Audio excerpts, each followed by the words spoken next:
Comments out there?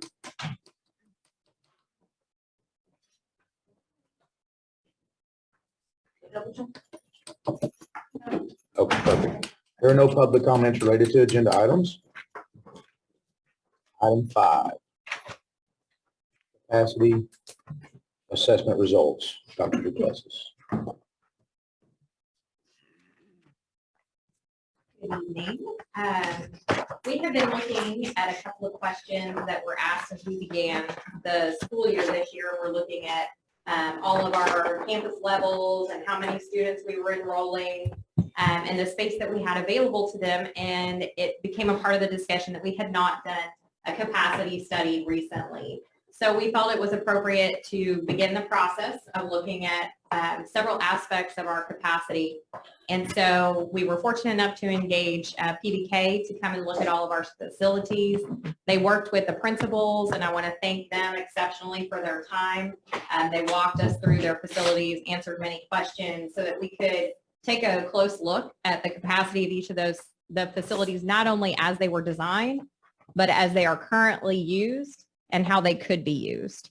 So at this time, I want to invite Danny Berger from PBK to come up, and he will share some information with you on the results of that capacity study.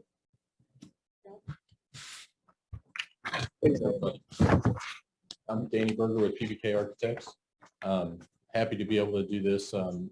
Like Jennifer said, Dr. Duplessis, we walked all the campuses, met with principals, got some good information.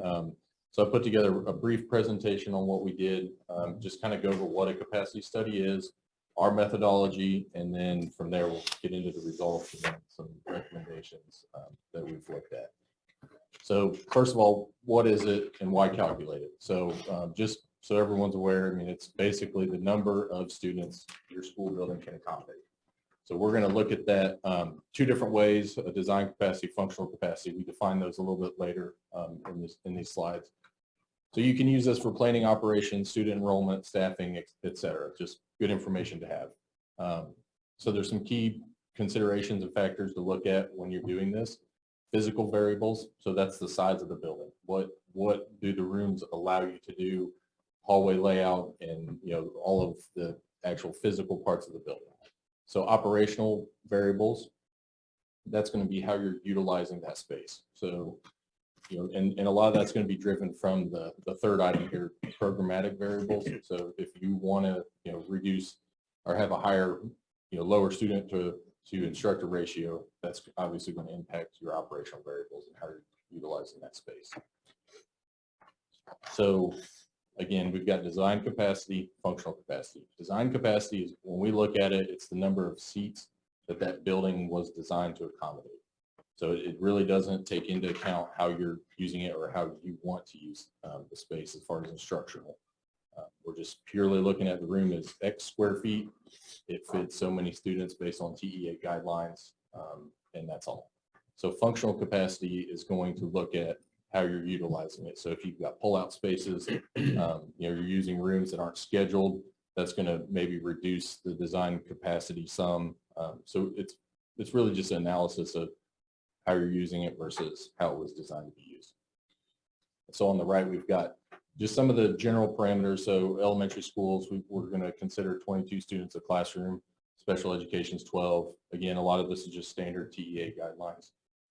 Intermediate, middle, high, 25 students classroom. Then we get into more specialty spaces. So you've got fine arts. We did a small, a medium, and a large. A small is going to be basically a classroom, whereas medium and large are bigger functions. So you've got 40 and 60. Gyms, we looked at 75 students per period, or to utilize that space. And then CTE and specialty labs. So this is, it says labs, that's not science labs. Science labs would be 25 also. This is more specialty lab space. So this graphic really just kind of shows more in detail the difference between a design capacity and a functional capacity. So we've got the same floor plan. It was designed to fit 25 students. We've got 2 classrooms here. So if you look at it, you've got 50 total. But then we apply utilization factor, scheduling factor to account for planning periods or just fluctuations in student population. So on a high school, we'll typically do 85% scheduling factor. So if you've got 6 of 7 periods daily, that equates to 85%. So on the design capacity, we would have 43 students. So that exact same space on functional, if one of them was a special education classroom, for instance, you'd be at 12 instead of 25. So then you're down to 37, and then you apply that scheduling factor and there are 32 students. So just to show kind of how the two can be different. So our approach, we get the floor plans, we look at them, and then we go and we meet with the principals at each campus to get their input on how they're utilizing the space. We can get the design capacity off of the floor plans. We can't get the functional until we talk to the campus. And then we're going to, based on TEA guidelines, or if there's any other specific district requirements on how they utilize different functions, we'll apply capacity standards and then build a database.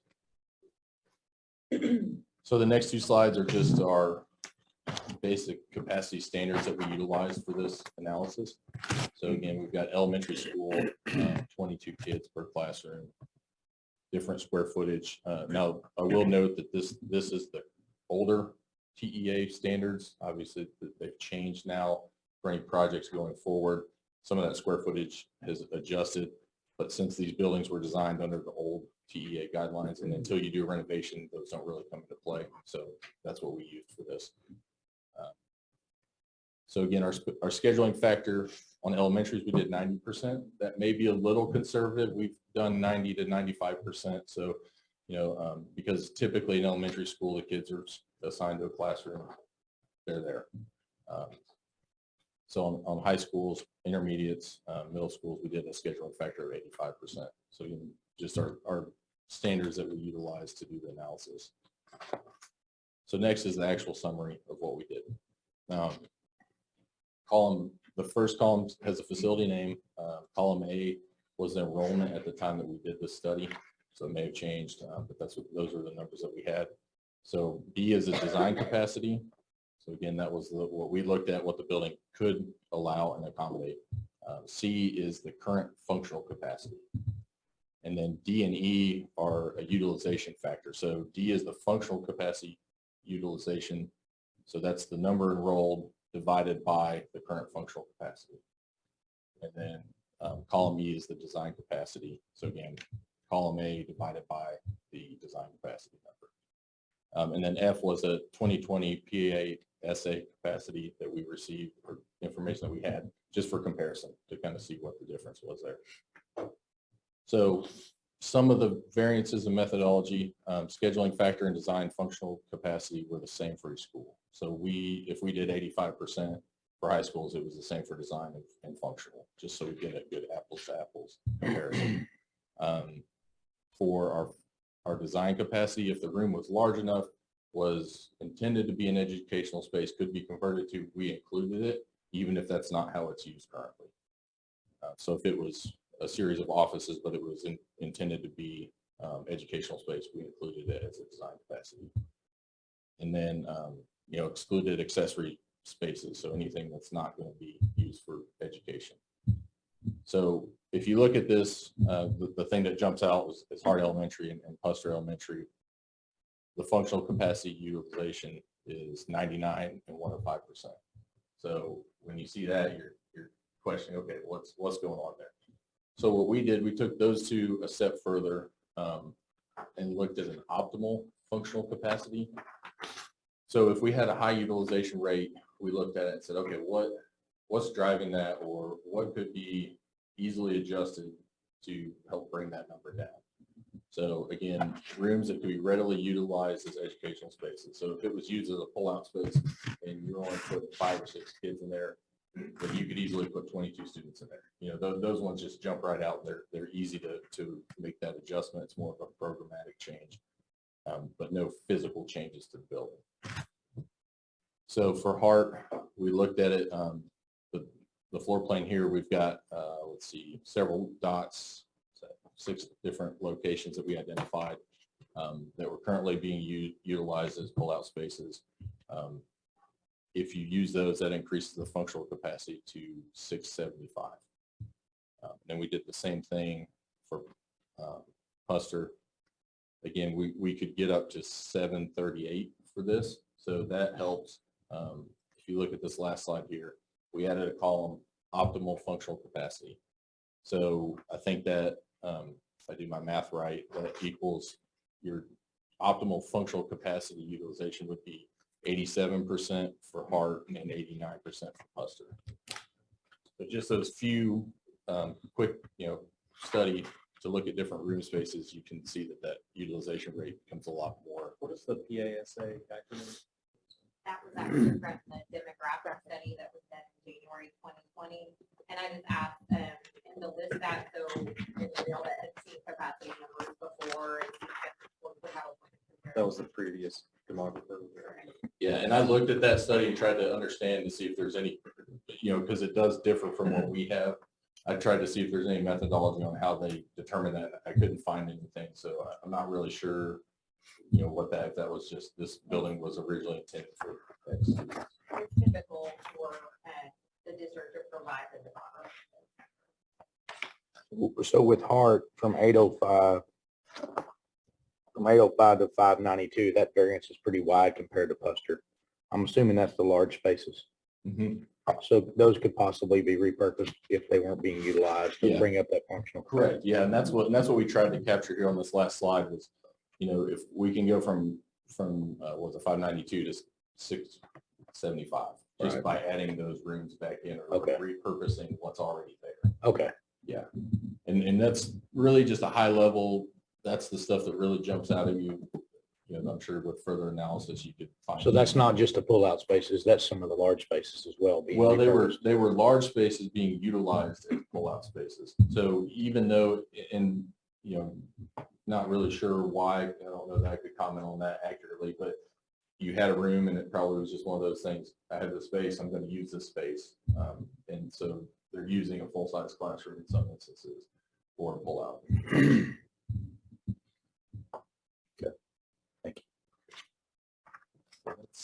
That's all that I have. Is there any other questions on that?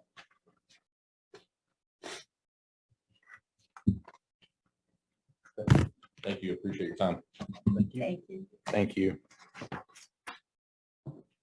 All right. Demographic study. I guess before we move on, did y'all have any other questions for Jennifer about any of that? Demographic I study? guess, this speaks to additional capacity at the elementary schools beyond numbers we have been reported previously. I guess then the other side of that is the utility for these spaces that are being shown as possible additional capacity. Is it logistically feasible to have everything that's being done as efficiently and effectively as it is now without those spaces if they're used for classrooms? I mean, that's, if it's going to be used that way, we got to still have the same delivery, right? Yeah, we're gonna dilute the value of our offering by changing it. I would say it depends on how the space is being utilized. So the answer on some of those spaces would be yes, and then on some of them it would be no. So it's a case, Right. so somewhere in between is the realistic answer, right? Okay. Unless too, if program models ever change, I'm not saying that they would, but if program models change, obviously your With the functional additional use of the- right. pullouts and those types, yeah, okay. And just so you know, kind of the background conversations around that very topic with the principals, we sat down with floor plans and identified some of those spaces and talked about, and there were some conversations about, oh, yeah, if we had to, we could move this space. You probably remember what some of them were. There were some maker spaces or little specialty areas. And then so some of them are easier to transition, but it gives you kind of a range. Yeah, we had, I think, at least a couple that were used as storage. So, I mean, you can find a place for storage. It's not going to impact the way that the program that you're trying to deliver. Right. Questions? Thank you. So in studying what we're expecting, coming into a district and looking not only at the capacity, but changes in enrollment, obviously COVID has changed a few things for all districts across the state. And so shortly after getting here and having conversations about what enrollment looked like this year and how do we properly prepare for that, I became really curious about what a demography update would look like. The last one that the district had was in January of 2020, and that was done by PASA or PASA. And so we reviewed some of that information and really felt it was definitely something we needed to take another look at. Like I said, COVID has changed a lot of the expectations that districts across the state had relative to enrollment. And we also felt like having another set of eyes on that information so we can properly project it would be very helpful. So Brent Alexander is here from School District Strategies, or SDS, and he's going to share an update on demographic projections for the district.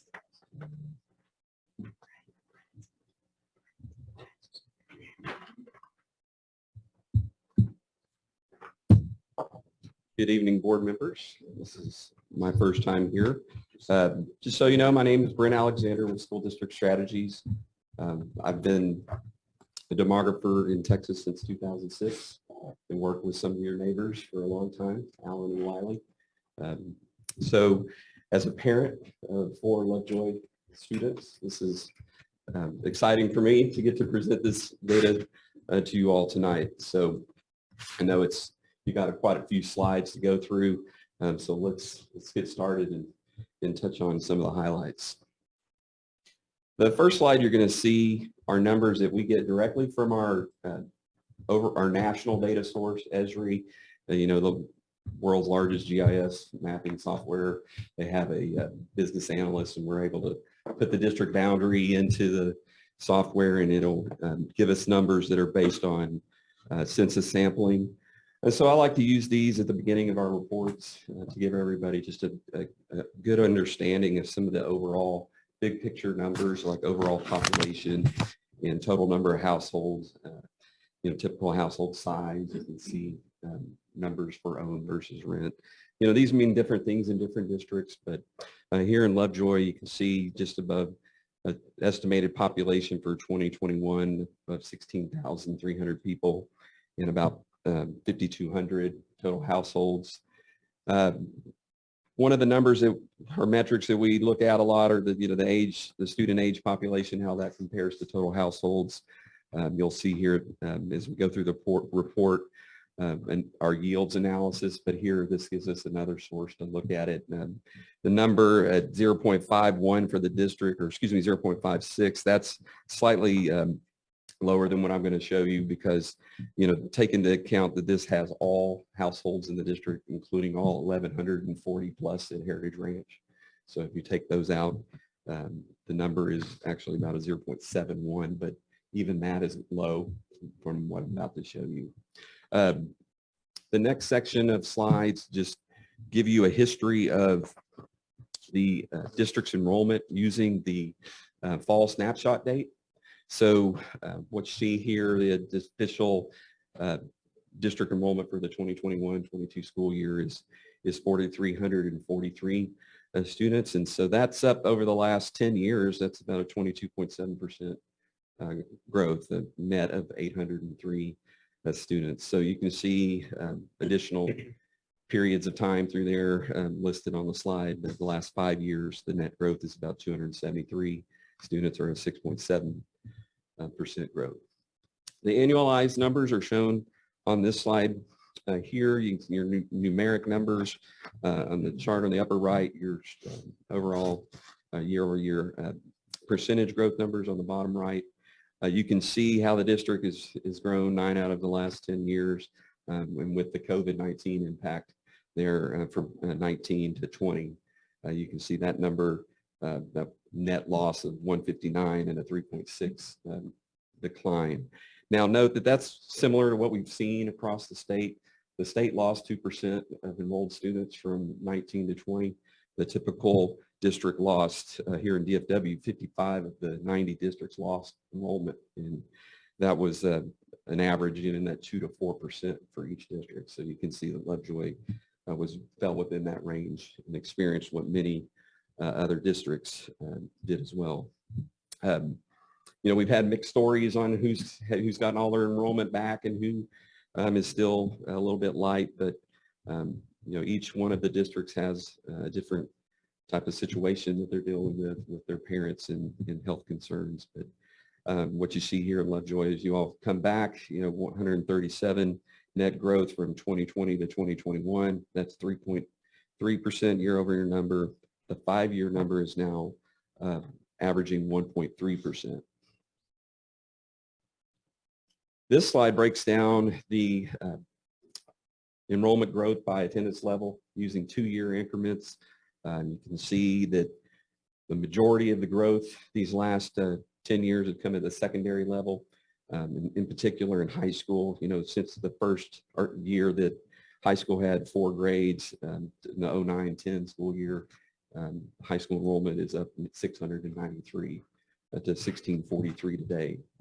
But it's interesting when you look at the totals by grade that you see here, you can get a better understanding of what's driving the bigger numbers in the secondary level. I've highlighted all of the record class sizes dating back, over these last 15 years. And you can see that growth that came in the district between 2012, 2015. You had a lot of the larger classes back in that elementary or back in that time frame at the elementary level, and those students have aged up and growth has come in on top of those aging numbers as well, which is ultimately translated into the largest 9th, 11th, and 12th grade classes that the district has seen to date. It also ties in with some of those growth areas in the Stacy Ridge area grew 2003, 2017 timeframe, and then you see another wave of growth there at the elementary level in 17 to 19. That's when Brockdale Estate started to get going as well. But what is I want you to pay particular attention to is behind that most recent growth wave. You can see the impact that COVID has had on our K through second enrollment, and now it's important that we watch the difference between those large outgoing classes versus the smaller incoming classes. Co-ed survival rates are in there for your reference, but I'm going to move ahead to the geocoding. We geocoded all of the enrolled students back in the fall.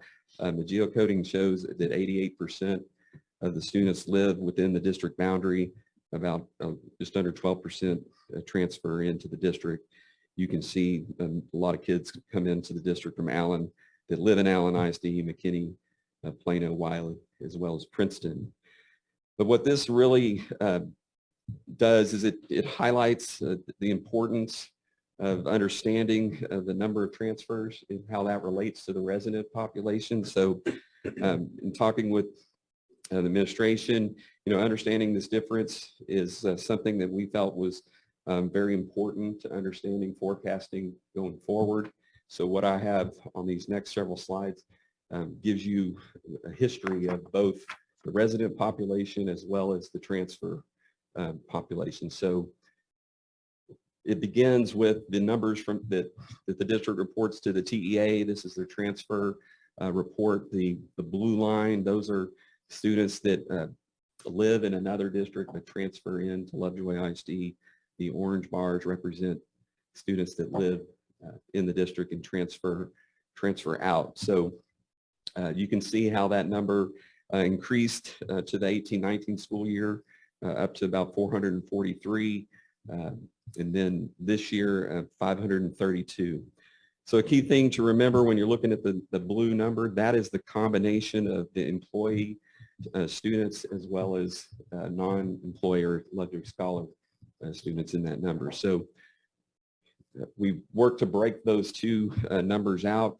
This gives you a history with them still combined for all transfers. You can see that that number, how it's grown over the last year.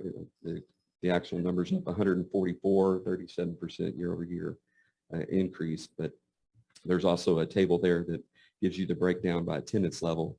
But here's this slide here on 11. This one is really important because it allows us to see the employee student numbers. Also, so from this point forward, the employee student numbers are considered residents along with those that actually live physically within the district boundary. So prior to this past school year, the district had been averaging about 135 Lovejoy scholars. That number had been bigger the 3 previous years, as big as 163. But then with the change in tuition, no tuition this year, it jumped to 303. These are the numbers that the Teams department provided as of the snapshot date. So this slide right here gives you a true picture of what the history has been for student enrollment within the district. So you can see it's been pretty level, about 39 to 4,000 students this year. Well, back up, it's about 3,900 up to 4,200 students, and then this year just above 4,000 for a total of 4,040 students. So roughly that's 3,800 to 3,900 kids that live within the boundary, plus the 230 to 250 or so employee. So think back that overall growth rate for the district looks like it's 1.3, but it's actually about 0.4 when you look at just those students that actually live here. So 5-year net growth is plus net growth of 73 students, or up 1.8%. Here are those numbers, same chart that you saw previously, but focusing only on resident students. You can see again, you still see those same aging up trends. So the largest 11th and 12th grade classes for students that live within the district boundary, and then again, smaller numbers on the K through second grade numbers. So that difference between the outgoing 12th graders and the incoming first or kindergarten and first grade numbers isn't something that I want you all to be aware of, because that's important, because it does set up the district's enrollment to be flat to declining. I'll go into this in more detail, but I wanted you to see these numbers that basically the current average for 10th through 12th grade for the resident population is 380 versus 197 in the kindergarten through second grade. This chart combines everything, gives you the same look at the outgoing versus incoming numbers, but adding in all transfers as well. Some other metrics that we monitor that help forecast, especially for incoming kindergarten, the birth rate versus the relationship between the kindergarten enrollment. You can see using the 75002 and 75069 zip codes. Obviously, these boundaries extend beyond the Lovejoy ISD boundary, but you can see that the overall trend has been declining for those birth rates and the zip codes. We actually got 2 more years of data today, so it does show that the blue line is moved 5 years forward. So just note that number has stayed flat, just about 1,100 births for the 2 zip codes combined. So not expecting a lot of change here. That's basically what it's showing. Now the slides coming up here give you some additional look at the growth patterns using the geocoding. And we broke the district down into 75 planning areas using the subdivision boundaries, using natural boundaries and roadways. On slide 18, you can see the total number of pre-K through 12 students. So you can see the high concentration of students that live up in the Northwest and in the Fairview area, as well as down south now in the Sace Lagos, as well as the Brockville subdivisions there on the south side of the district. The comparisons, so we geocoded 2016 through 2021. These next maps give you some comparisons in 1 year, 2 year, and 5 year increments. So first, if you look at this map on the left, those are basically before COVID and after, and you can see the blue areas represent areas that have seen declining enrollment. The exceptions have kind of been the Brockdale area down there in the bottom right-hand corner. But then this last year, you can see a lot of growth through the middle, through the district. A lot of those totals, about half of what was lost in the 2 year total. So most kids have come back, not all have come back. So, but I think this 5 year map really tells the story. You have a mixed picture here. Many growth areas. Up in the far north, the Serenity subdivision has produced growth. The east side of the district, the park side at Fairview, and then down, I mentioned Brockdale several times as almost over 150 students have moved in that subdivision. But there's also areas that were surprising. To see that areas, west of Country Club, south of Stacy Ridge, the Belmont, Belgrove, Steeplechase, Stacy Ridge, Country Brook Estates, those areas have lost quite a bit of students. Now, I think that's aging in place right there.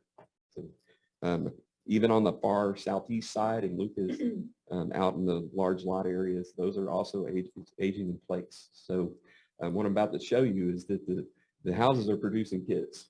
It's just, I'm not sure that the turnover, we're seeing a lot of people stay in their houses as they, it's a great place to live. So you're starting to see the impact of that in the maps reflected. So going into the next section, we looked at the student yields analysis. A lot of things that, as a parent, I was hearing during the discussion a year ago about yields and things, that the houses are not producing younger students. But I want you to see that, look at the yields across the district. Many of these well above 1. Just for your reference, the typical single family home today is yielding about 0.65. So most districts fall in that 0.5 to 0.75 range. And the faster growth districts like Prosper and some of the ones like Leander or Liberty Hill, you'll see yields that are closer to 1. But for the most part, the faster growth districts are really under 0.8. So when you look at these numbers, the average for all of the neighborhoods that we sampled, which is almost 2,900 kids and over 2,700 houses within the district, that gives you an average yield of 1.16. And the new construction houses have yielded even more. The subdivisions that I've highlighted there in blue, they've had new homes that have been built and closed over the last year. They've been yielding 1.32. So when you go to the breakdown of the number by, or proportionally by attendance level, that typically the district is seeing houses yield 0.55 for elementary and 0.61 for secondary. Both of those are almost as what most districts see as a whole. So that idea that the houses are not bringing in younger kids is not necessarily true. More on that in a minute, but you can see overall Allen ISD is now at 0.64 as is on the overall yield. It's taking 3 to 4 houses to generate an elementary student there. Wiley's at 0.78. They get about 3. Every 3 houses will get an elementary student. But the difference is in the volume of total homes. So, but the homes that are being built here are people are moving here with their younger kids as well. All right. So the key growth driver for many districts, obviously, is new residential development and new construction. So the next phase of the next section of the report here goes over some of the major growth drivers for DFW. Just I'm going to skip over some of this quickly.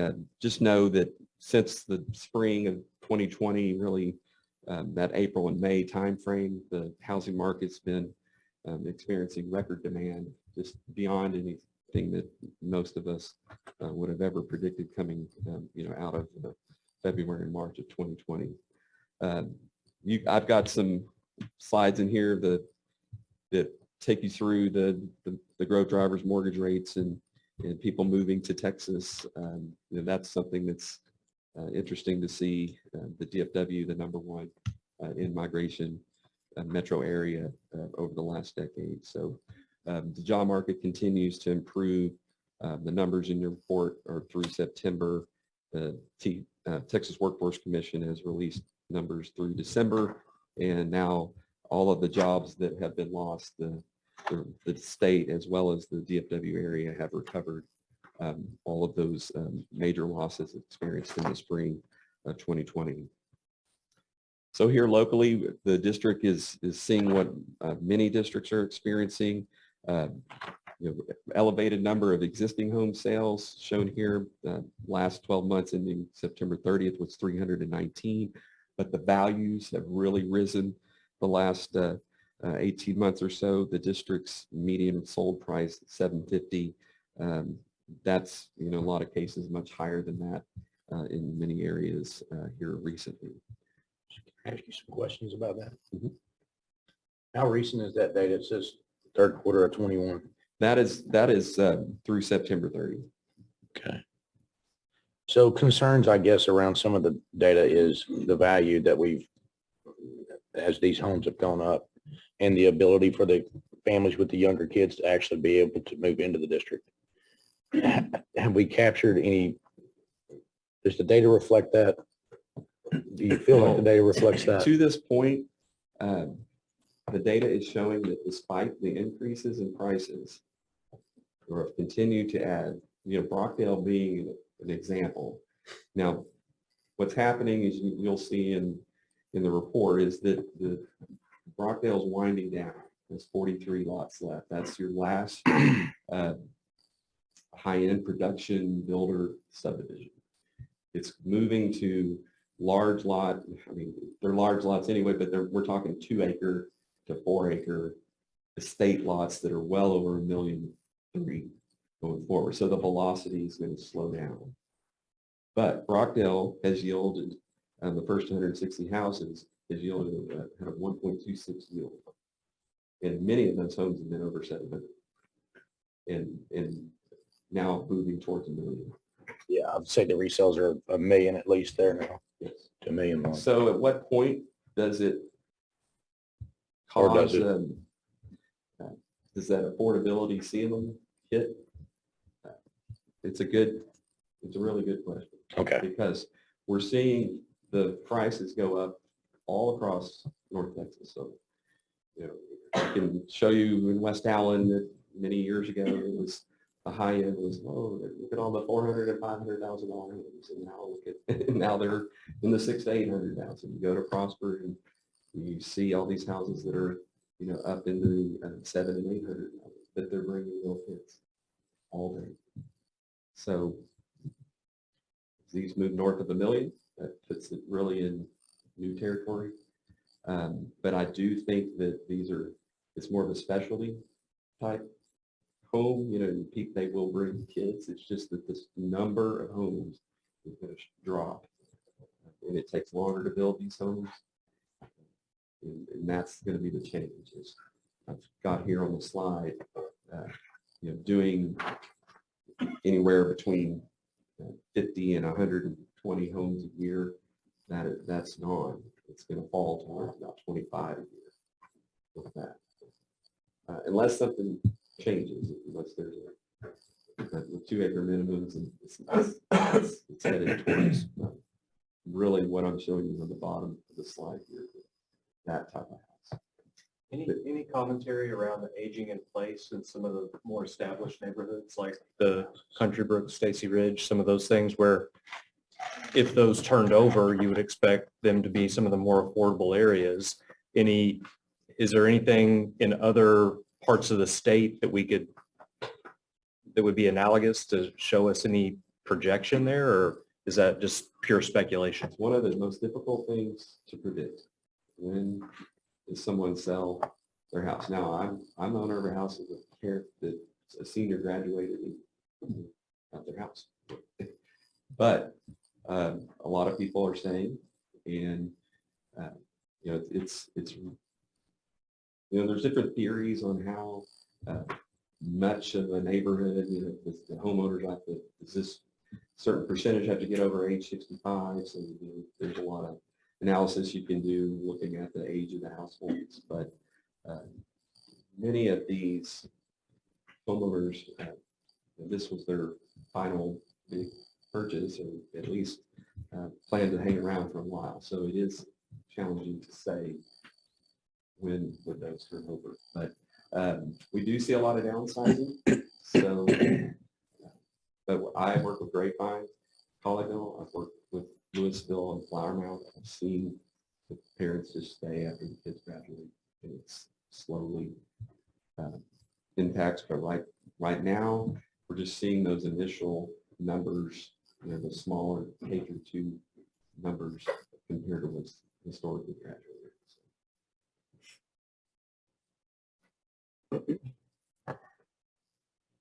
So here's a photograph that we got of Rockdale back in the fall. Like I said, down to 43 lots at the end of the year. So majority with Rockdale being the leading producer of new homes. Most of that is in the heart attendance zone. But just note, next to Puster, there are several neighborhoods that are about to have new lots come online. So I'll move ahead and talk about that. At the end of September, there were 73 homes that were underway, 80 vacant lots. That number has dropped a little bit to about 73 as of the end of the year, but still those are the lowest totals the district has had in 10 years. So that's what you see there on the chart on the right. But another 28 or so lots coming, including the 3 subdivisions that are out there next to Custer as well. So there'll be some new lots. And then in the fourth quarter, the Barrett Lake subdivision and Twin Oaks subdivisions going as well. And they're shown on this district map. When you look at this map, anything that's in yellow that's active has vacant lots. It is actively building. Anything that's in blue, those are future lots. So at the yields and at that slowdown in pace that I'm showing you here, we're looking at about 190 expected occupancies over the next 5 years. All, well, when you add all the lot total together, there's 284 total lots that are left in the pipeline. We expect all of those to be developed over the next 10 years. And if you continue to see the yields using the 1.16, you're looking at 330 or more students. Now, if we see that number fall and more into 0.6, 0.7 like other districts see, obviously you can just reduce that number. But using the yields per subdivision, using the enrollment patterns for the resident students, taking into account the larger outgoing class versus the incoming class sizes, I've given you projections used for resident students only. And basically what you have 3 scenarios here. You have a high scenario represented on the red line, a moderate on the blue, a lower growth on the green. So we're looking at it being flat over the next 5 years or so. Really that shows the residents being in that 3,800, and then the student, the employee number on top of that.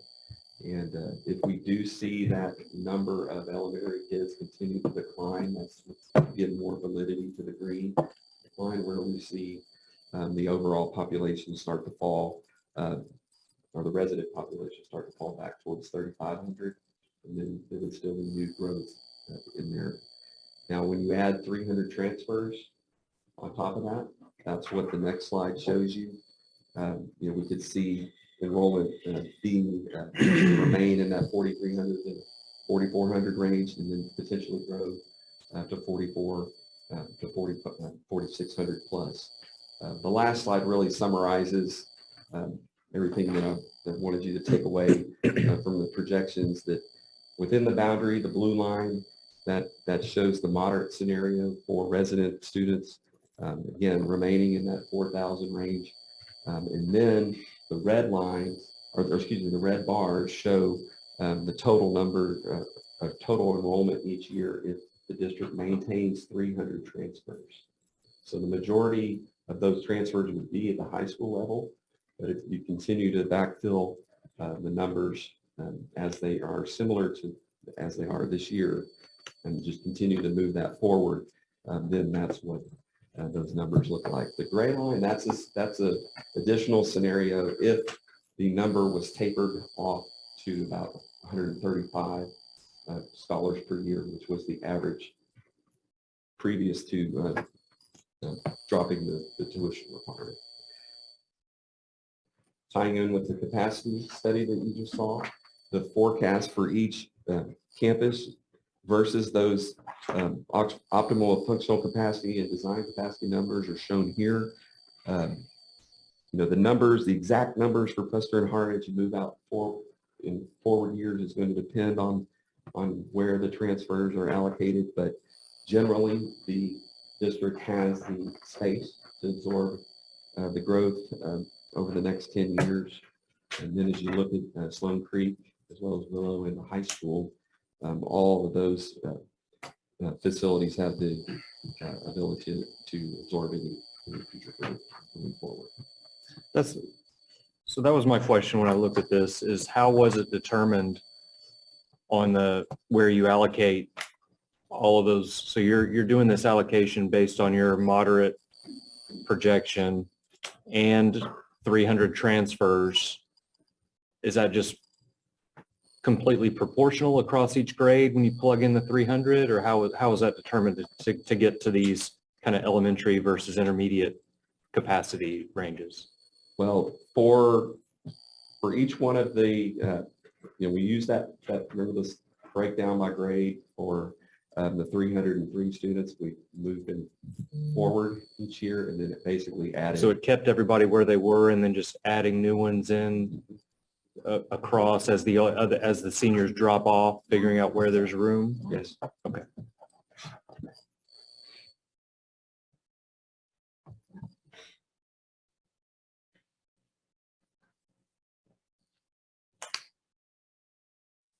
So Did 2 anyone years have any ago, questions? 2 years ago, we said we were at what, 94% build out already. So I think after this, we're probably 96-ish percent, roughly. So not much more growth. And it looks like, the good thing is you guys did this because it shows a consistency from the one we did 2 years ago. If you look at them, literally, they're almost exactly what you projected for the next 10 years is what they projected for the next 10 years. The last demography report, which is good. It means it's consistent. And the same big question of turnover, and it seems like that just can't be clear. The big question mark. Yes, I think that is crucial. What happens with that? Do the neighborhoods continue to regenerate with younger kids? Now, I've predicted them to be slower than what they have been, but it can be slower, even slower. We don't see that in 5, 6, 7 years.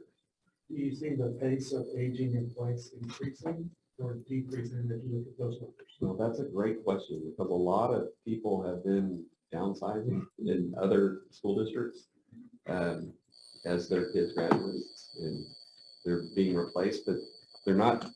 So there's two things. I'm seeing a lot of people that are moving. Because they had, let's say they had a 3,900 square foot 5-bedroom that they want to take care of as their kids all graduate. So we're seeing a lot of people move, but then the household that's replacing them, the number of kids in that household is just a tick smaller. So and you get another. So are you saying that's in general for across a lot of areas, or are you saying specifically in Lovejoy ISD? I'm saying that is a general for across most of the North Texas area. Okay.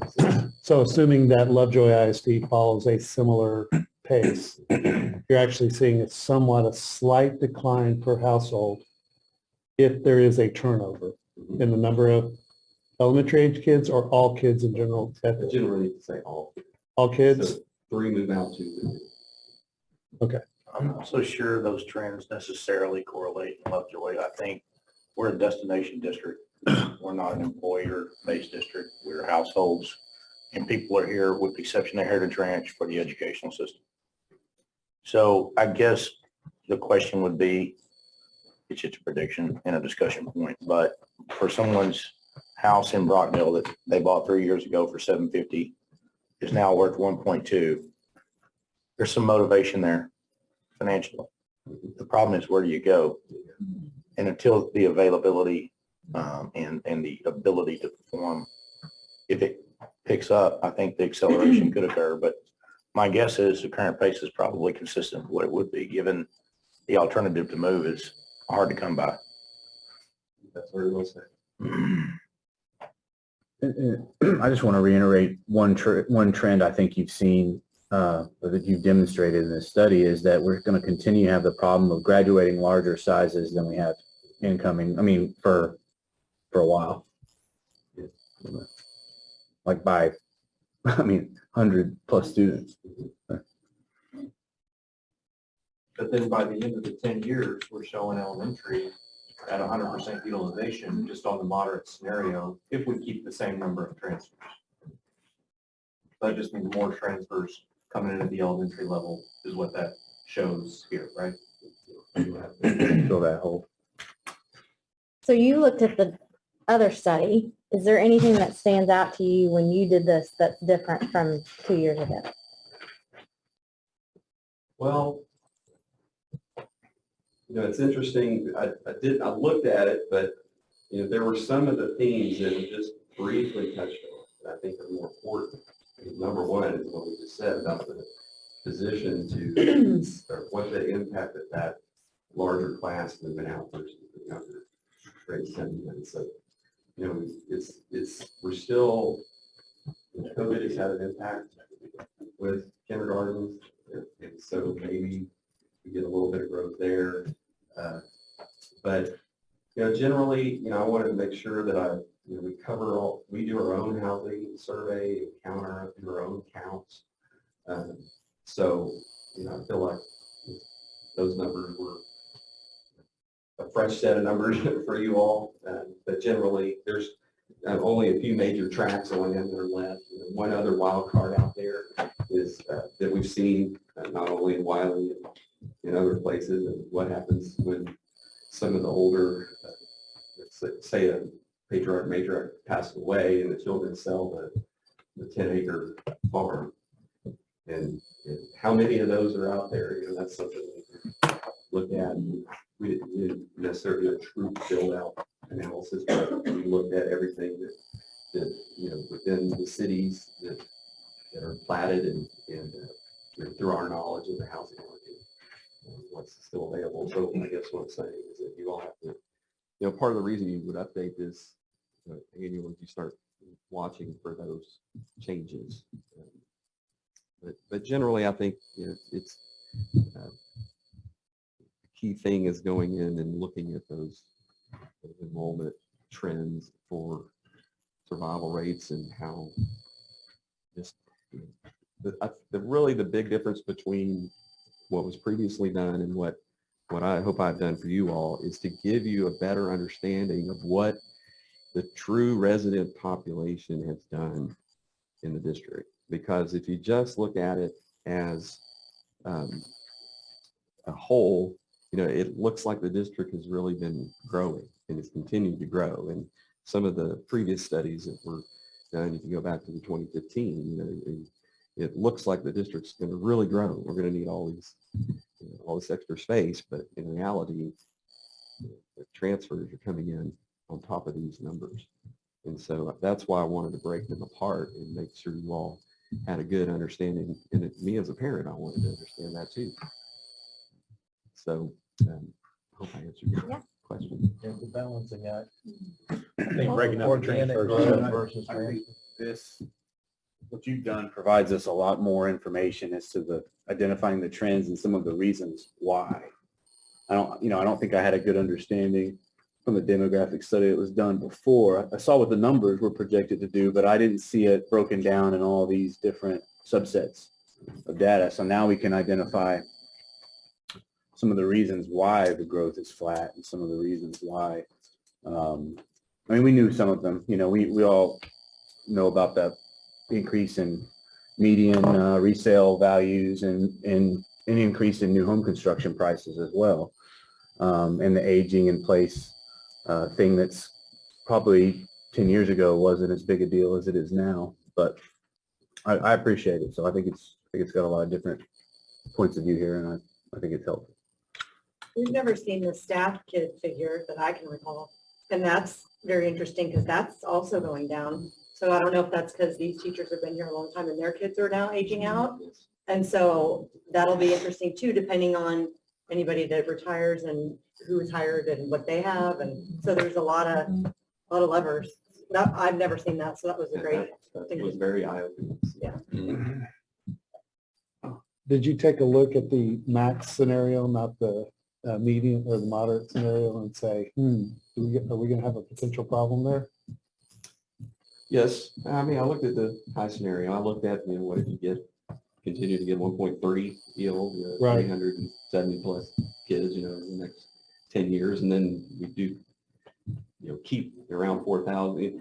Because, I've seen the numbers, showing the district, in that 4,600 to 4,800 range, so, I did look at it, but the more that I started to dig, I talked myself into the moderate and the low. The moderate seems to be a very likely scenario. Okay. Like it's moderate to low, I don't think. Well, it's not in the cards. And from my Yeah. viewpoint, you in the low, median, or moderate and high, you use that 300 plus student transfer number, right? So to modify that, if we start trending toward the high scenario, We can chance it. And I think that's another thing I wanted you all to see, that, and I talked with the administration about this, that you all can see where the resident population is expected to be, and then you all can decide what the transfer number needs to be based on that and the needs, financial needs of the district. And I do want to thank Brent and our very own Nancy Lessner for their time and patience with Jennifer and I, because Brent very much customized this by looking at that additional data that is unique to Lovejoy, and that took a lot of additional time and work, and we're very grateful to have that information. That's an important piece of the puzzle for us as we move forward. So thank you very much. Thank you, Mr. Owens. Thank you, everyone. Thank you. Thank you. Item 7. Dr. DePuzzes.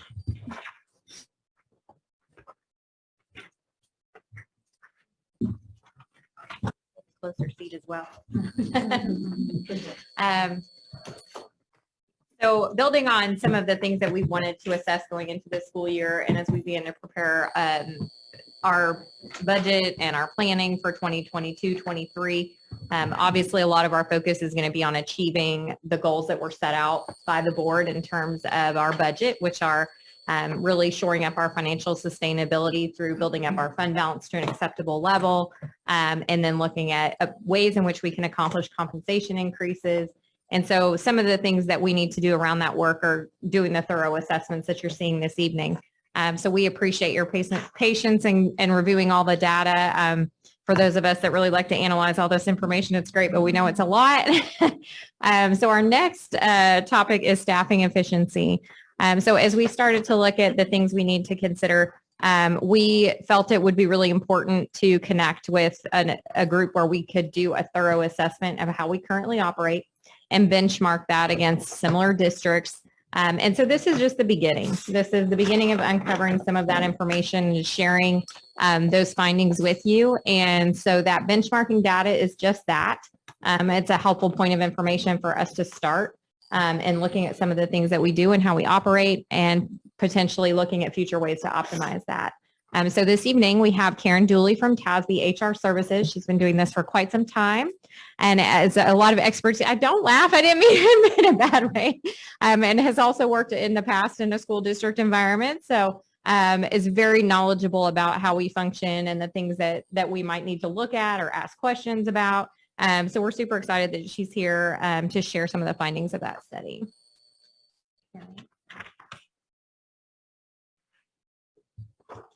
Good evening, board members. Thank you very much for having me. It's been a pleasure to be working with the Lovejoy ISD staff, administrators, department supervisors, principals over this past 3 months.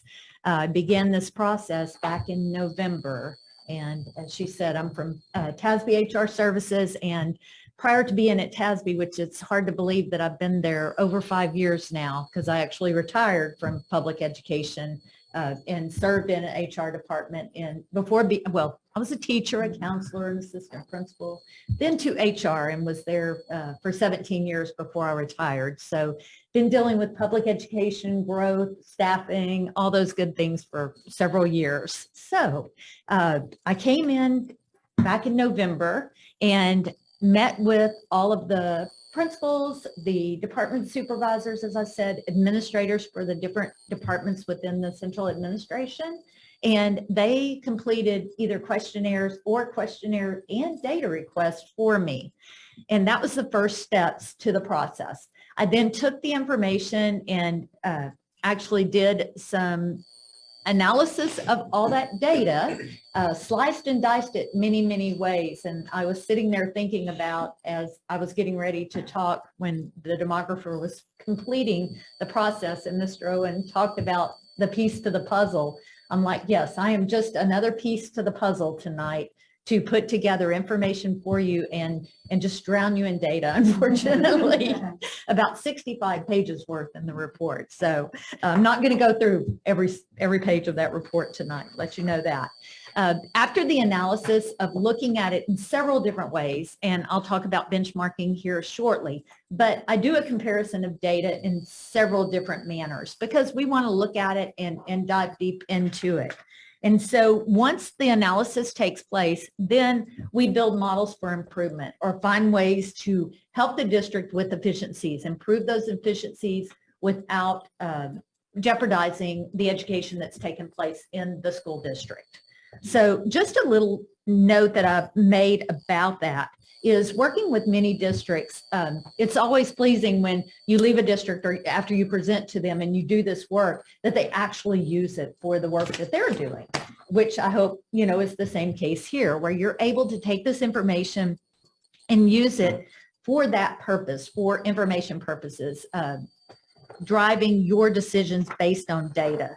And so to move forward, I just wanted to make a note that, a collected effort between the district level administrators, campus, department leaders, and staff, including teachers, is required for there to be a successful implementation of any of the options that I'm providing. And that's all they are. They are just options. Collaboratively working together, identifying the what and the why is key to the process. The number one priority should be to preserve student offerings and opportunities, remain competitive in the labor market, and operate an efficient and effective school district. And that's what I've seen. Those words actually, that last sentence actually came from a district that I worked with just last year, who is trying to seek to bring about efficiencies, but also maintain their responsibility to their students, but they needed to make improvements in their budget by increasing their fund balance and by also trying to be more competitive in the labor market. And so those were actually from that individual that I stole because it sounded so good, the way that they used the information. So talking about benchmarking, the objective of applying benchmarking concepts is to drive towards the identification and implementation of best practices. And so why benchmark? Benchmarking gives you a good look at yourself. It provides a good look at what others are doing and what they're accomplishing. And then it also helps you prioritize your efforts as you move forward through your budget process. So what benchmarks and standards were used in the analysis? The comparison of peer districts is conducted using the 2021 PEAMS report available through the Texas Education Agency. We also use the TAPER data as well. And we also have additional benchmarks and comparisons that we call common practice in Texas. And that's from the years of doing staffing reviews that TASB has done since the early 2000s, and establishing some benchmarks, looking at trends, looking at state averages and things like that, and developing those benchmarks. And then also, we did a comprehensive peer comparison using the HR data source data, which is the salary survey that TASB does each year that school districts complete for us. And we looked at a number of areas using that data, including the curriculum and instruction department, business and finance, human resources, operations, student services, and communication. We used it for campus administration, professional support, including assistant principals, counselors, instructional support, library and clinic staff. We also used it for non-campus support staff, your auxiliary areas like maintenance, custodial, transportation, technology, and security. And so it's just another way. The good thing about the HR services salary data is that it's this year's data. So it gives us a look at your peer districts using data from this year, where the other data is last year's data from PEAMS. So it just provides another look at some of the same areas and comparing through the process. So we did a historical review as well, similar to what the demographer conducted. Ours is a 5-year review, and we look at the enrollment growth or decline, which, you know, y'all had the dip from COVID, just like was pointed out earlier. And then we also look at different areas in staffing that are reported in PEAMS data. And this is the way that the PEAMS data reports back out, taking the different positions within your school district. So you can see the changes, the percent changes up there. And then underneath there, the one is just the total number, and underneath is per 1,000 students. We find that it's always helpful to look at numbers per 1,000 students because it makes it easier to understand by doing that. The school district also provided, thanks to the PEAMS office, gave us their PEAMS data for this school year. And so this second historical exhibit is just showing adding October's PEAMS snapshot data to it and using that as the 5-year average. And I circled in red those areas you can see, because I know that there's been some reductions taking place or some absorptions taking place in the school district over the last couple of years. And you can really see a change in the historical data on that first exhibit versus this one, of where you see the decrease in staff based on the work that the district has already been doing in the area of staffing, which we know is 80 to 85% of your budget, right? And so obviously when there needs to be savings or when you are trying to put more money into fund balance, it's hard to do that without actually touching staffing because of the amount of personnel costs you have in your district. So I'm going to show you some very high views of some different areas within the school district before I get into the options that were determined. And I'll begin with the teaching staff first. This is just a comparison of the district, the peer districts, and the state averages for the number of teachers and the different programs that are analyzed in the PEAMS data. This next one is your elementary comparison. And it's your pre-kindergarten, which it's just kindergarten. Sorry about that. But I did want to state about, I did analyze pre-kindergarten as if it was a pre-kindergarten in a school district, even though it's at the Child Development Center. And the staffing at the Child Development Center was analyzed using the ratios of from the Department of Human Services and the ratios that you should have for child care centers. And so I wanted to make sure that you knew that. In this comparison, these are just class size averages of your homeroom classrooms for Lovejoy ISD, the state average, and the average of the peer districts. The intermediate comparison is a little bit deceiving because on the intermediate comparison, it's just homeroom classes. So when you look at grade 5 and grade 6, it's just talking really, it's not looking at all the elective teachers and things like that, just like the elementary level. Your intermediate school functions more like the middle school versus the elementary school. And I'll talk about some differences in that in the way that I looked at the staffing at that campus versus what I would do normally at an elementary school. If it was a 5th and 6th grade intermediate school, I would look at it as an elementary campus. but program is driving how I had to analyze it. Then your middle school comparisons are there as well. And you can see that it's the different, middle school looks a little bit different, just like the high school does, because they are more, the analysis is set up like a secondary campus versus the way that an intermediate school is on the PEAMS data. And so you will see on there the number of teachers, teachers per 100 students, on through the different positions within the campus, all the way down to the number of students per teacher at your middle school. And the same thing for your high schools, your high school, I should say. So just wanted to provide you that background. Like I said, I'm not going through every page of the report, but some of this information is helpful as we move forward through the findings or the options available that I'm going to talk about. So, and I'm only going to focus on those that were actually options. I'm not going to talk about the areas that there was no recommendation for. So that's why it's only limited. Yes. If we go back to middle school comparison and then I look at high school comparison, so Okay. teacher, peer versus Peer averages on Yes. both. There's a pretty substantial difference in our teacher ratio versus peers. It's over 10% delta, but then high schools were a little higher. Is there any reason for that?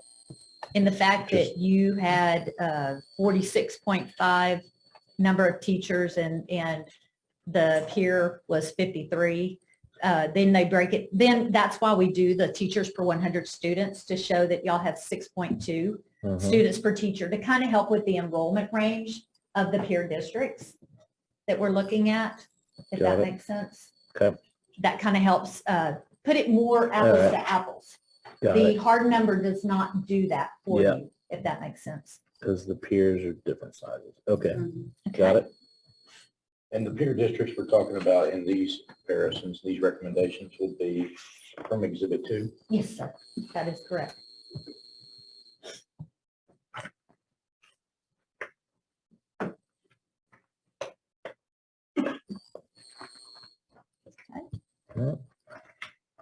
In high Just to school, there, emphasize what you just said, you're going to share with us things you see growth opportunity, not things that are what you consider okay at this point.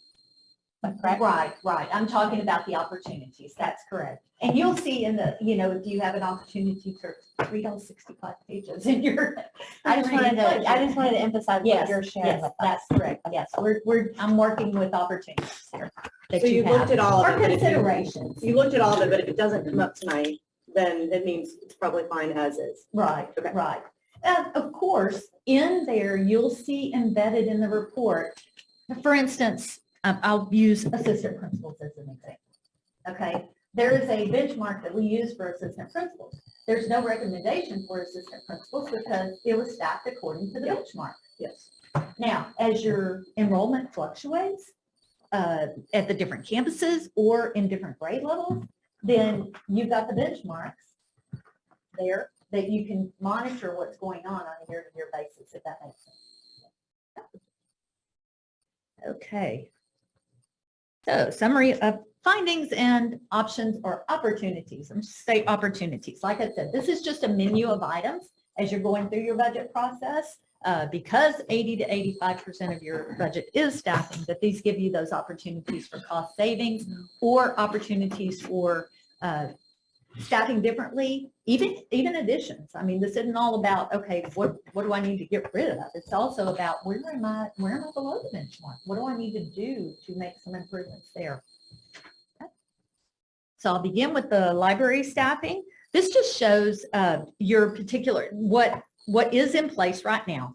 You have a librarian at the high school, the middle school, and the 2 elementary schools, and then 2 aides at the intermediate campus. So an alternative staffing model was provided for libraries, and it is to consider the adoption of this alternate model, which is to increase by 1 librarian. So add 1 librarian to your staffing that you have, and you can probably, probably where that's going to be. That would be at the intermediate campus. absorb one library aide. And so there's 2 at the intermediate school campus. So one position would be absorbed or, transferred to a different position. And the one position that is left would go up to the high school, because we're trying to get some equity in the staffing in the library staff due to enrollment. And so this would provide equity among the campuses and direct librarian support at those campuses that would be more equitable. Right now, you staff 1.4 positions per 1,000 students, and the peer district average was actually 1.6 positions. So some of the reasons behind, or the why behind the recommendation. Let me make sure I understand that right. So add a librarian for the intermediate, and the one aide that remains go to the high school because it's the most number of students. Exactly. Okay, just want to make sure. Right. Trying to provide support based on What's what the most enrollment kids? is. I mean, when you look at that. Exactly. Perfect. Thank you. Okay. The next section is campus clerical staffing, and this shows you where you are with your campus clerical staffing. Right now, there's 8 at the high school, 4 at the middle school, 4 at intermediate, 3 at Hart, and 3 at Puster. And so the recommendation here, and there are benchmarks, and it's included on this slide. The recommendation is to redirect one campus clerical position. So you've got the right number. It's just there's one that is at a place that it shouldn't be based on the benchmark, if I should say that. And so the benchmark for secondary campuses would be 5.5 campus clerical staff per 1,000 students. And for elementary, it's 4.5. And right now, Sloan Creek is one position above the benchmark, where Lovejoy High School is actually staffed one position below the benchmark. So this would just simply be a redirect of a position from one campus to another. Okay. Instructional aid staffing. And this one just shows, broken down by the way that we collected the data from the school district. We asked for how many educational aides do you have? How many pre-K aides do you have? ISS, library, PE, so forth. And then special education is asked for. The principals gave us the number of special education in the program, and then fortunately, Cynthia also gave me additional data to cross-reference what was given to me for special ed staffing. When you look at TEA data, they combine your general education and your special education aides all together in a number. So there is no breakdown in it, but we actually break it down because we evaluate the special education first, and then we go plug that into the total staffing and do our analysis based on that information. So the recommendation here is to consider adding 5 educational aides supporting general education. The benchmark is actually 14.8 educational aides per 1,000 students for general and special education combined. What has already been done, which there is a second exhibit in the report, you'll see the exhibit I just showed you. This one is the first exhibit under the educational aid section. But then there is a second one that is proposed. And in that one, you will see some highlighted areas where we've already done some shifting there. One thing is the absorption of some special education aides. The library aide was included in that. 1 pre-K aide, 3 of the daycare aides. Like I said, I used the Department of Human Services guidelines for childcare in order to determine what the staffing should be based on the enrollment in your child development center. And then 1 guest educator as absorptions. And then on top of that, because that's already been done in the exhibit, then the need for 5 educational aides after that. Okay. So I want to make sure you knew that was included in there. Special education, we analyze, how many students do you have at each one of your campuses, total students, how many are in the special education program, what is your percentage, and you're at 8.9%, which is probably a little bit lower than average actually from what we see in different districts. We've got some districts that are exceeding 10, 11% now. Whenever the Department of Education came into the state and reprimanded TEA and they said, okay, you can't put a limit on it. Our numbers just, just accelerated tremendously in special education. Y'all's numbers are still down on the lower end of what I've seen in different districts here recently. So the opportunity here is to consider the absorption of 8 special education teachers. I'll talk about teachers first. The average for the state is 1 teacher per 15 special education students. That's not the benchmark that we give you the number for how that compares, but the main thing is we dive into the different programs. So we look at resource inclusion together, we look at life skills, autism, the self-contained classroom, behavior program, and then the early childhood special education, and gave some ratios in the report as to what we're looking for at the high school level, the middle school level, the elementary level, and we evaluated each one of your programs based on that at each one of the campuses. And so that's where that true number, where the 8 special education teachers actually came from. And it was 7 absorbed in resource inclusion and 1 absorbed in the life skills autism program. Now, I will say, to clarify, with special education, you have to be careful of maintenance of effort, and Jennifer's very familiar with maintenance of effort and knows that this requires a school district to maintain the level of state and local funds spent to support federal programs from one fiscal year to another. And so saying, oh, you could absorb 8 teachers in your special education program, that's easier said than done, because it's not something that just happens. It's something that takes time, because you have to continue to maintain the amount of funds that you're already spending in the program this year as you move to the next year. Sancy, how many do we have now? What's our current teacher numbers in the district?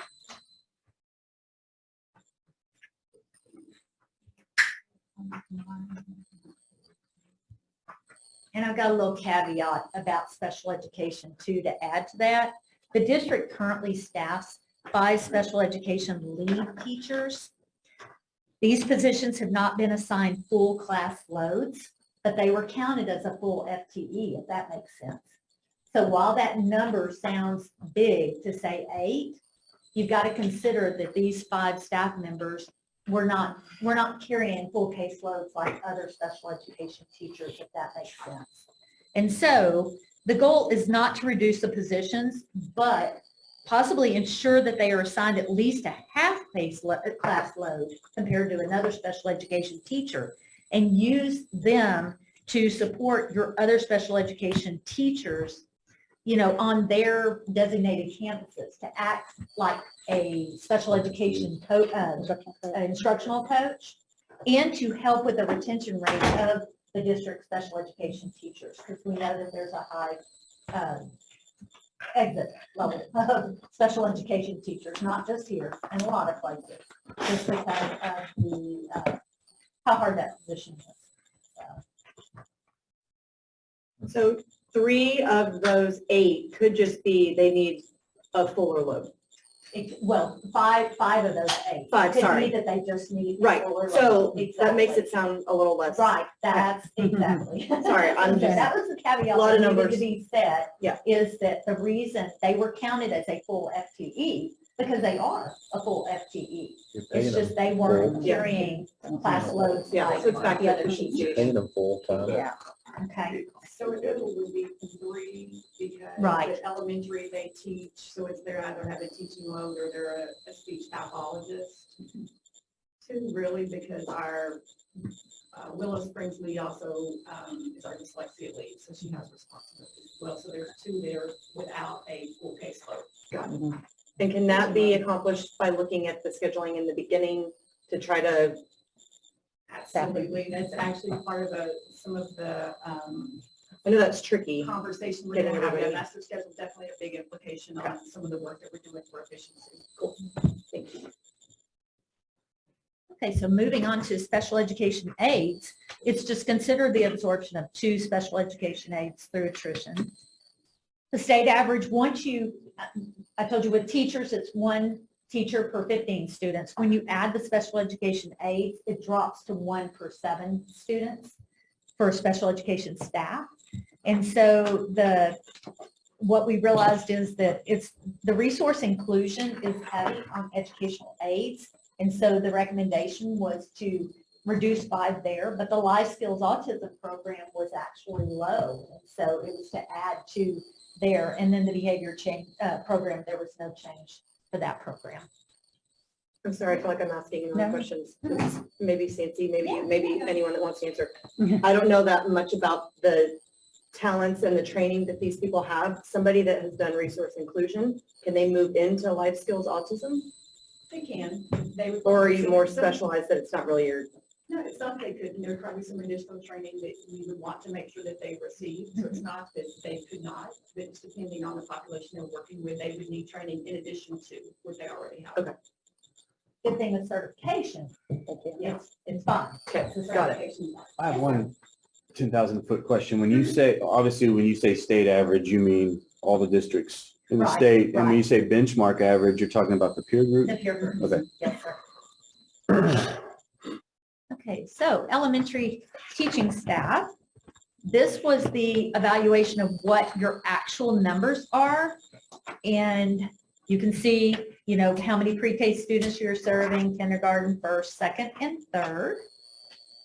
Then we get to the elementary teacher positions, the consideration of the absorption of 5 elementary teachers through attrition. And this, the benchmark is 19 to 20.5 students per teacher if you look overall at the state averages. And we know we've got some that are higher and some that are lower. And we know that a lot of districts, and this is based on actually last year's numbers, because like I said, that's what we've got for P's right now. But we know that districts are pushing that envelope with those class size exceptions.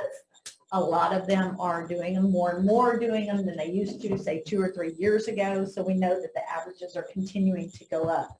Right now, the current average is 20.7 students per class. If you were to adopt this option to reduce 5 elementary teachers, your ratio would actually just increase to 21 students per class, which is still below the 22, which is the limit that your class size limit that you're given. You said the by benchmark was TEA. 19, what? It's 19 to 20.5 based on last year's data. So we're already above the benchmark. You're 0.2 above the benchmark right now. And, you know, sizes of campuses obviously have a lot to do with that. The smaller a campus, the less efficient. Y'all are on the medium size for your elementary campuses, which, you know, kudos to you, because these districts that are running these 200, 300 student campuses are running extremely inefficient, and they're not able to maximize their teacher to student ratios because of those numbers, unfortunately. And so y'all got opportunity. I think the larger your elementary campuses, the more opportunity you have for your efficiency, if that makes sense. Okay. And it was 1 pre-K teacher, 1 second grade, and 3 third grade. And the third grade was at both of the campuses, 2 at one and 1 at another. So intermediate school, as I said, it was unique, and because it's running a master schedule, and it's running an 8-6 master schedule, meaning that students are attending 8 periods per day, teachers are teaching 6 periods per day. I went ahead and evaluated it like I would a middle school or high school, because that's what it's actually running like right now. It doesn't, you know, they don't have a homeroom where that homeroom teacher teaches, you know, math and science, and then they have a partner, you know, they're changing classes and everything.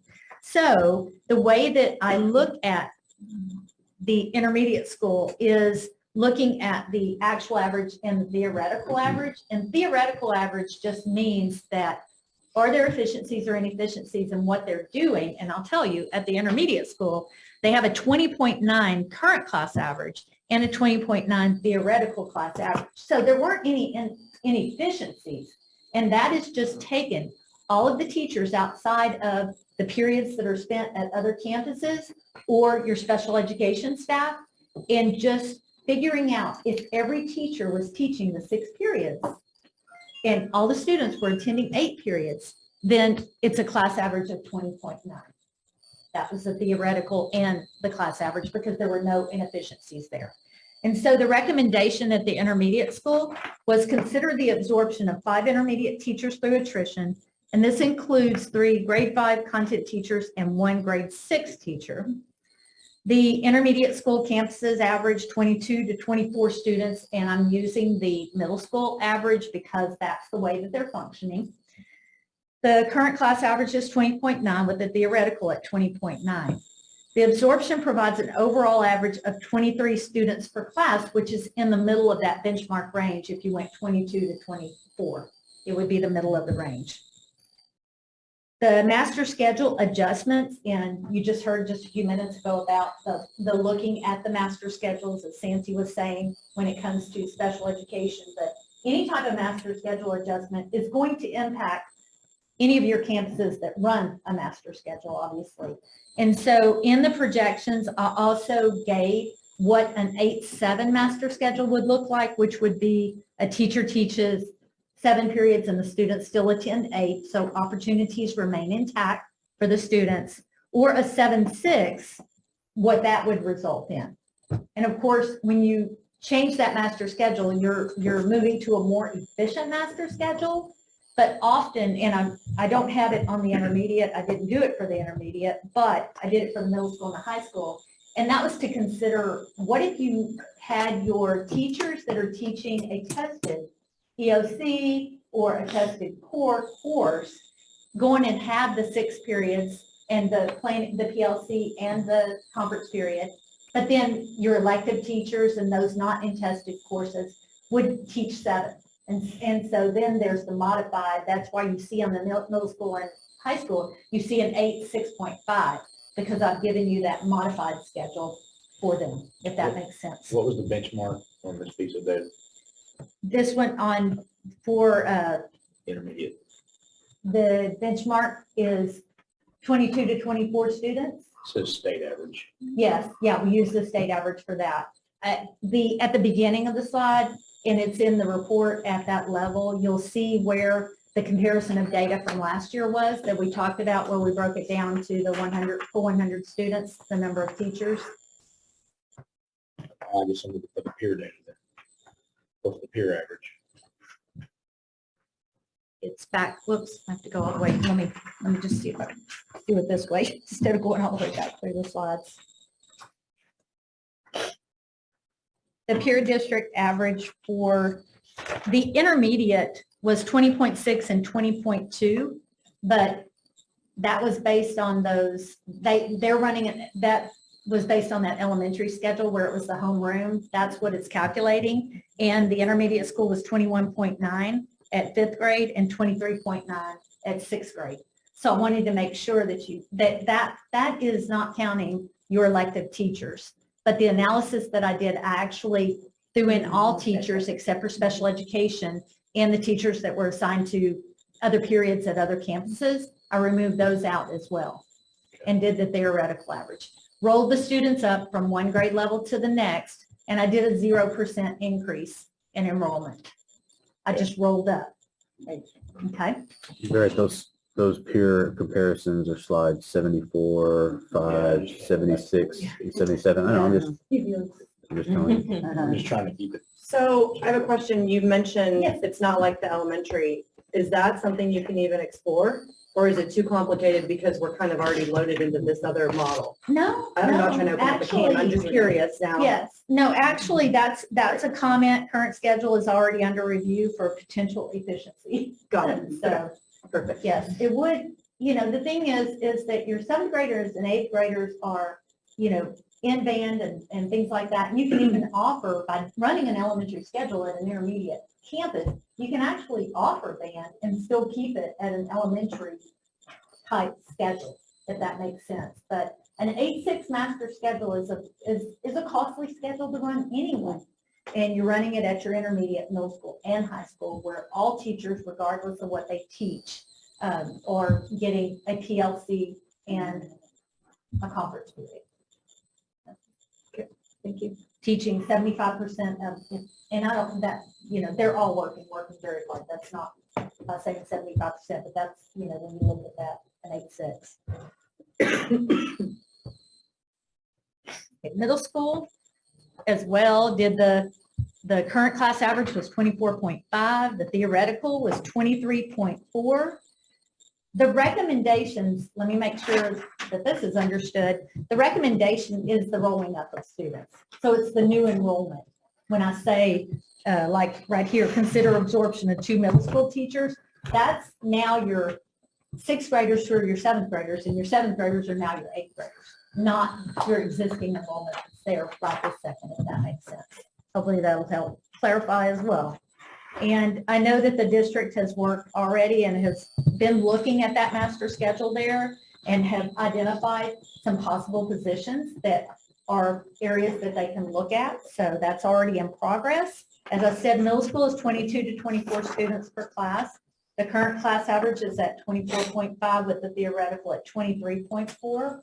So this absorption, once you roll up students, would end up with a theoretical average of actually 23 students per class. And there again, looking at the options, if you went with an 8-7 master schedule, the estimate is 8 FTEs. A 7-6 master schedule would be 7 FTEs, and the 8-6.5 would be 5 FTEs. So that hybrid schedule is very popular, especially if you ever transition from what you're doing in 8-6. I would definitely recommend that hybrid schedule just to improve efficiencies. Some districts just say, okay, we're going to have all of our elected teachers teach the 7 and our cores are going to teach the 6. It depends on what your community, what you need. Just gives you options. And you may hear the 1 to 27 talked about too by staff. I know that they focus on that 1 to 27 ratio, but they're not actually talking about a theoretical average or bumping up a theoretical average to 27. They're really talking about how they schedule kids into classrooms that, we put maximums in systems when you're looking at numbers of seats, and they're looking at that number for that. So I just wanted to make sure that if you hear them talk about 1 to 27, they're not talking about a theoretical average of 27 students per class, if that makes sense. High school is very similar to the middle school, and they were at 24.2 for their current average with a theoretical average of 23.1. So as we're going up, the efficiencies grow in the programs. Intermediate, they were very efficient. Middle school, there was a little bit of opportunity, but high school, there was even a bigger opportunity. So the consideration, but when you look at considerations, it's to consider absorbing 1 high school teacher through attrition. And actually, the district has already been kind of looking at what's going on at the high school, and one, I'm going to say easy opportunity, but something that is happening right now at the high school is the DAP program. To have somebody staffed in that program, there's actually 2 individuals, partial, like half and half, that are available to be there for students in the alternative program if you need to place somebody in there. And an efficiency may be that, depending on the frequency of your use of it, that it may be more important maybe to look at a certified substitute at the time that you need it on a long-term basis, as opposed to staffing those 2 positions full-time as the DAP. And I realize they have other duties as well because they're just a half FTE, but still that would be an efficiency that you could easily reach that option, if that makes sense. And the 8-7 was proposed for the high school, as well as the 7-6 and an 8-6.7, because you have fewer tested courses at the high school than you have at the middle school. So the middle school would be the 8-6.5, but the high school could be 8-6.7.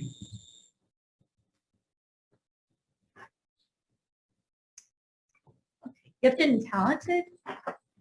The opportunity here is to evaluate the cost effectiveness and sustainability of your current gifted and talented instructional program and consider adopting a model maybe similar to a peer district that maybe has the same student enrollment in the program like you do, There was one peer, and you'll see it on the chart when you look at it closely.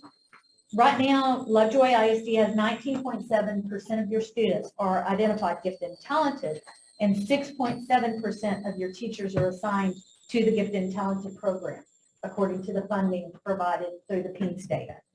There was one peer district that was at 21.1% of their students identified, but they had 2.6% of their teachers assigned to the gifted and talented program. So it's about the instructional model or the delivery method that they're providing services to those students. So it just gives you an opportunity to look at what the delivery is. You want to staff more like the peer districts. The opportunity would be that you could absorb or there would be cost avoidance for up to 9 positions if you did that. So just there again, showing opportunities that are available and the choices that are made and how you can do things differently where you're more efficient, but you're still providing those services to those students. Can you share which district that was? Alamo Heights.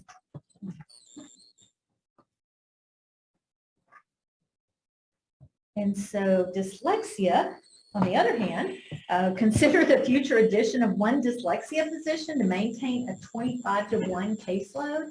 That's kind of a standard, or the benchmark that we use is 25 students to a dyslexia teacher for them to be able to juggle the amount of modules or courses that they've got the kids enrolled in, the different groups that they're managing. And so it looks like that your projected numbers for next year are going to be at 102 students, and you have 3.25 FTEs right now. And so having at least one additional FTE for dyslexia would be helpful. Now, y'all do have a couple of teachers in training that are running a couple of groups because they're in training and working on their dyslexia training. And then there's also a guest educator that is providing some support right now. I think of 3 groups in the program as well. So it's kind of, right now it's kind of a Band-Aid for the number of students that you have. You have some additional support, but adding that additional FTE would be helpful for you to maintain and have that full-time support in the program.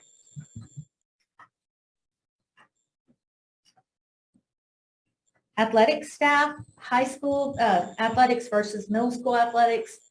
We evaluate athletics specifically because, and how do I know that you've got fine arts and athletics. Those are extracurricular offerings for students, but those coaches in the athletic program are actually teachers of core CTE courses, foreign language, whatever they may be certified in, that you have them actually, teaching. Where your fine arts staff is actually, they do that all day long. They're a music teacher, they teach music all day long. They're an art teacher, they teach art all day long. Where these coaches are in these athletic periods and then have another assignment, teaching assignment outside of their athletic assignment. So we evaluate athletics on a student athlete to coach basis, because often we find inefficiencies in this area. And not picking on coaches or anything, and I always tell board members, we never stand up here and say cut coaches or get rid of coaches, absorb coaches. We just say maybe use them more efficiently, and that's by reducing the number that are in that athletic period and put them into academic offerings for students. So it ends up being a cost avoidance, if you know what I mean. If you are short one math period and you've got a coach in an athletic period that's running, say, 1 to 13 students in there, then moving one person out and having them pick up that section of math is cost avoidance for the district, because the district doesn't have to go and buy another math teacher in order to serve those students in those courses, core courses that are higher in ratio, if that makes sense. So we do a comparison of the ratio of the student to teacher at the campus versus the athlete to coach at that campus. And so when looking at the athletic staff for high school, it would be considered converting up to 31 high school athletic periods to academic periods. Right now, the ratio is 1 to 11.8. So you have one coach for 11.8 student athletes. And I know sometimes there are sports that require a low ratio, your golf program, you know, if you have swimming, you know, there's certain things that are going to be on the lower side and you have to consider those things. But if it's in the ones that have multiple coaches in that period with the same sport, then that's an area that you can look at. The academic class size, as I said earlier, is 1 to 24.2. So you have about half the amount of students in that athletic period to adult or coach than you do to your student to teacher ratio in your classrooms. So I have, I'm sorry, I have a question. Was there any comparison done to coach to student athlete ratio with the peer group, or are you just using the academic class size and Yes. making a recommendation that puts it to an Yes. academic class size? Yes, I don't have access to academic numbers and coach and athletic numbers of the peer districts, but I will tell you, I conduct about 7 or 8 of these per year. So I can tell you my background, you know, Okay. looking at other districts and how they're able to staff it or not able to staff it plays a big, you know, part of it as well, Okay. if that makes sense. And that's just I'm giving you your highest number to get your ratio to bump up to 1 to 23.2. That's how many academic periods it would be. Now, is that something that you go and turn around this year to next year and do? Probably not. Yeah, and I was just wondering, in comparison to the peer group, we don't know what their coach to student ratio is. You haven't done the, Right. the same. I don't have Okay. access today to Okay. be able to do that. So if that were to happen, they are still coaching that sport, they're just teaching more academic periods, is that correct? Exactly, exactly. You're reducing their number of academic periods, or many districts can't afford to put them in there. They look at what is our ratio in that athletic period, and then they have them coach after school as well. So Have the it's just, coaches coach after it's school. affordability. So just a quick question. So like when it shows boys, 28 coaches, that's 28 individual coaches? Or is there double counting at all? No, The ones that it's coach double, yeah. multiple sports? Yes, because it's giving you the periods of the number, the total at the bottom is adding up how many are in each one of the periods, if you're looking at what I think you're looking at. Period 1 says 28. Yeah, so we have 28 individual boys coaches, or is that double counting coaches that coach multiple sports? That's how many are assigned to that period.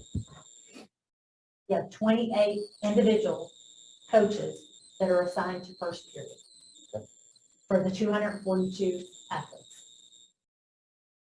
Okay? The girls, you have 3 that are assigned to the 32 female athletes. And then overall, when you look at that number, if you look at the 63 at the bottom, that's going to have duplications in it because your period 8 and period 1 are, probably have some duplications there. But each one of those periods are individuals.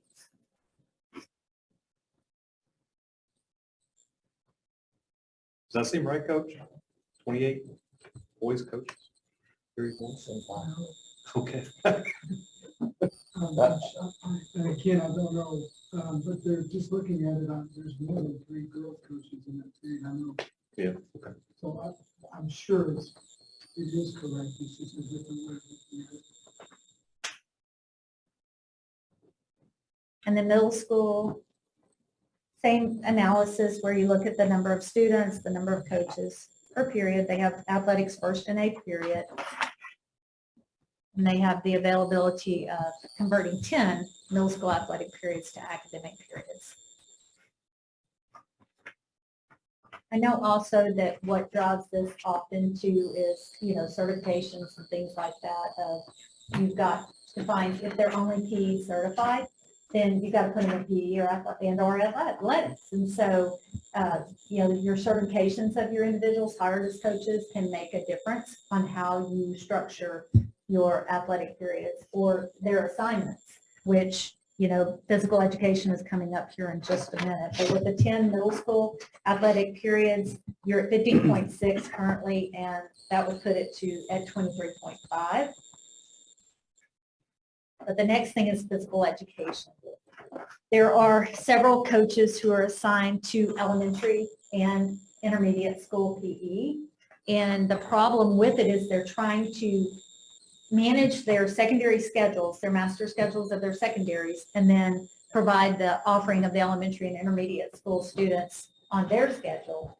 And it just, there's conflict when that happens and it causes inefficiency. So, you know, your district, your elementary campuses and intermediate campuses are large enough for them to be staffed with full-time PE teachers with an assistant helping them is usually the staffing model that we see at elementary and intermediate schools. No, usually don't see a district this size have travelers that are going from the high school down to teach elementary PE or from the middle school going to teach elementary PE.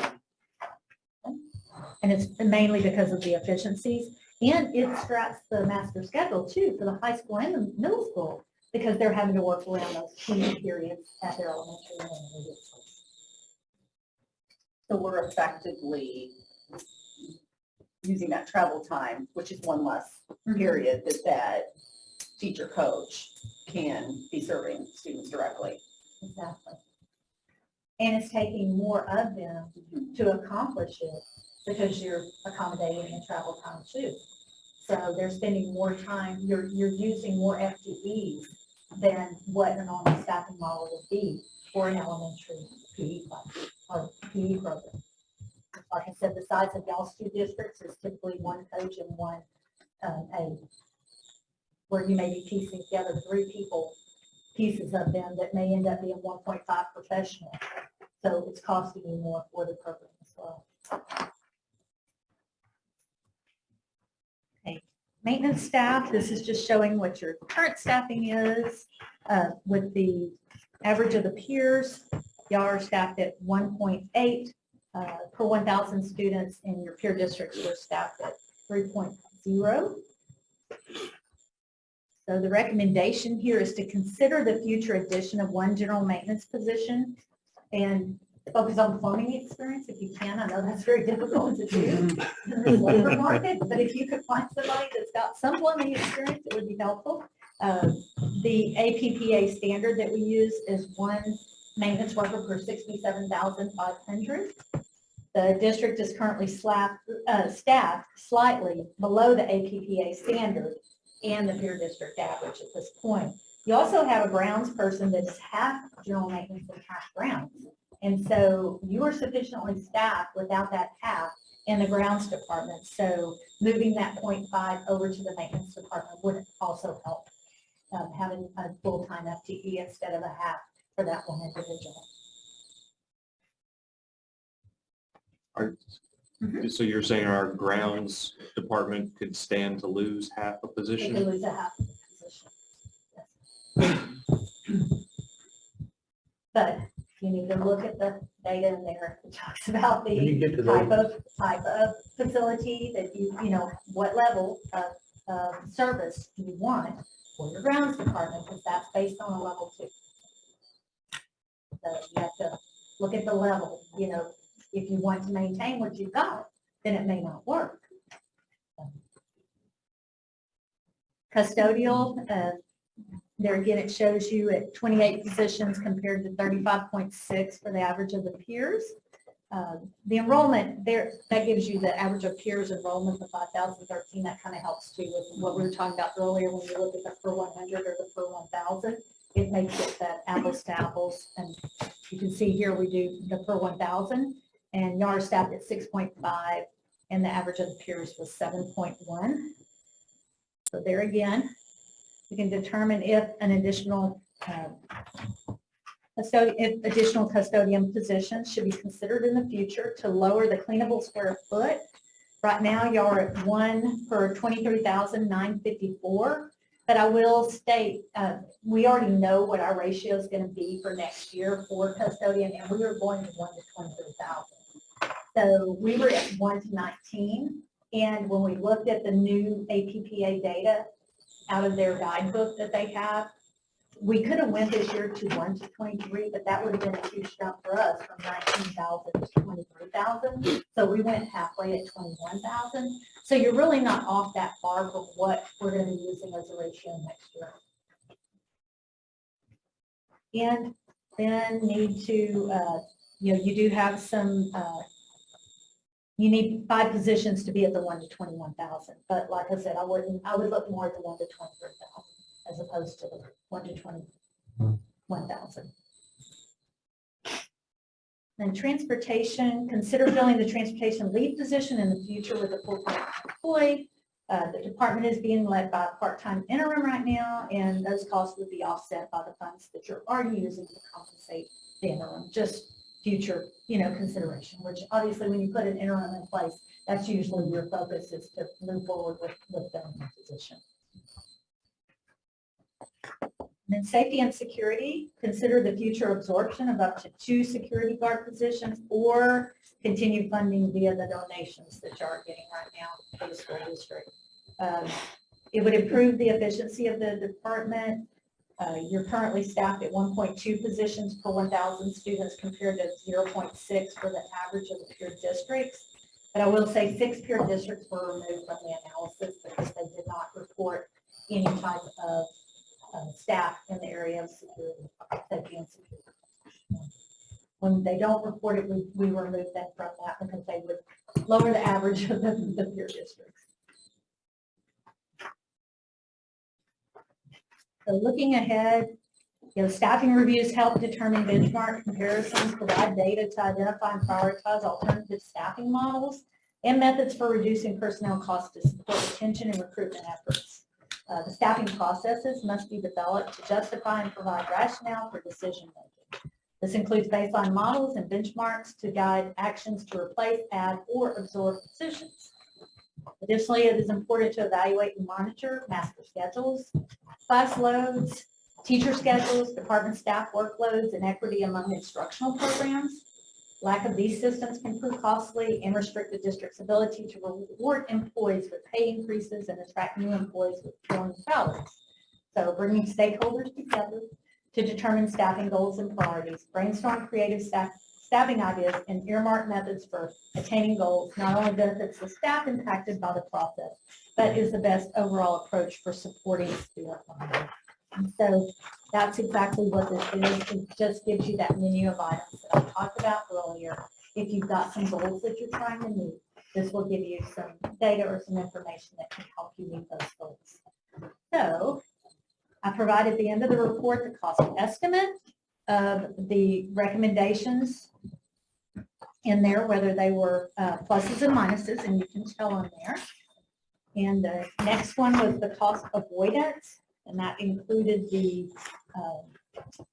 GT positions and the absorption of the middle school athletic periods and high school athletic periods. And then finally, the future considerations. If you were to add the dyslexia in that, I just noticed something that should have said 1 FTE, not 0.5 FTE. Sorry about that. But it would be $54.99 for the cost of that. And then the maintenance, the custodial, and the security guards, which make a reduction. That's it.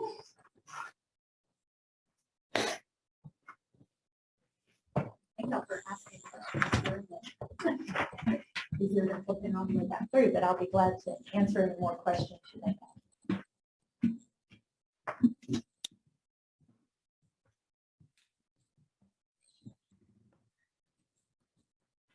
I didn't mean to take fire. Spray that all over you. You're soaking wet now.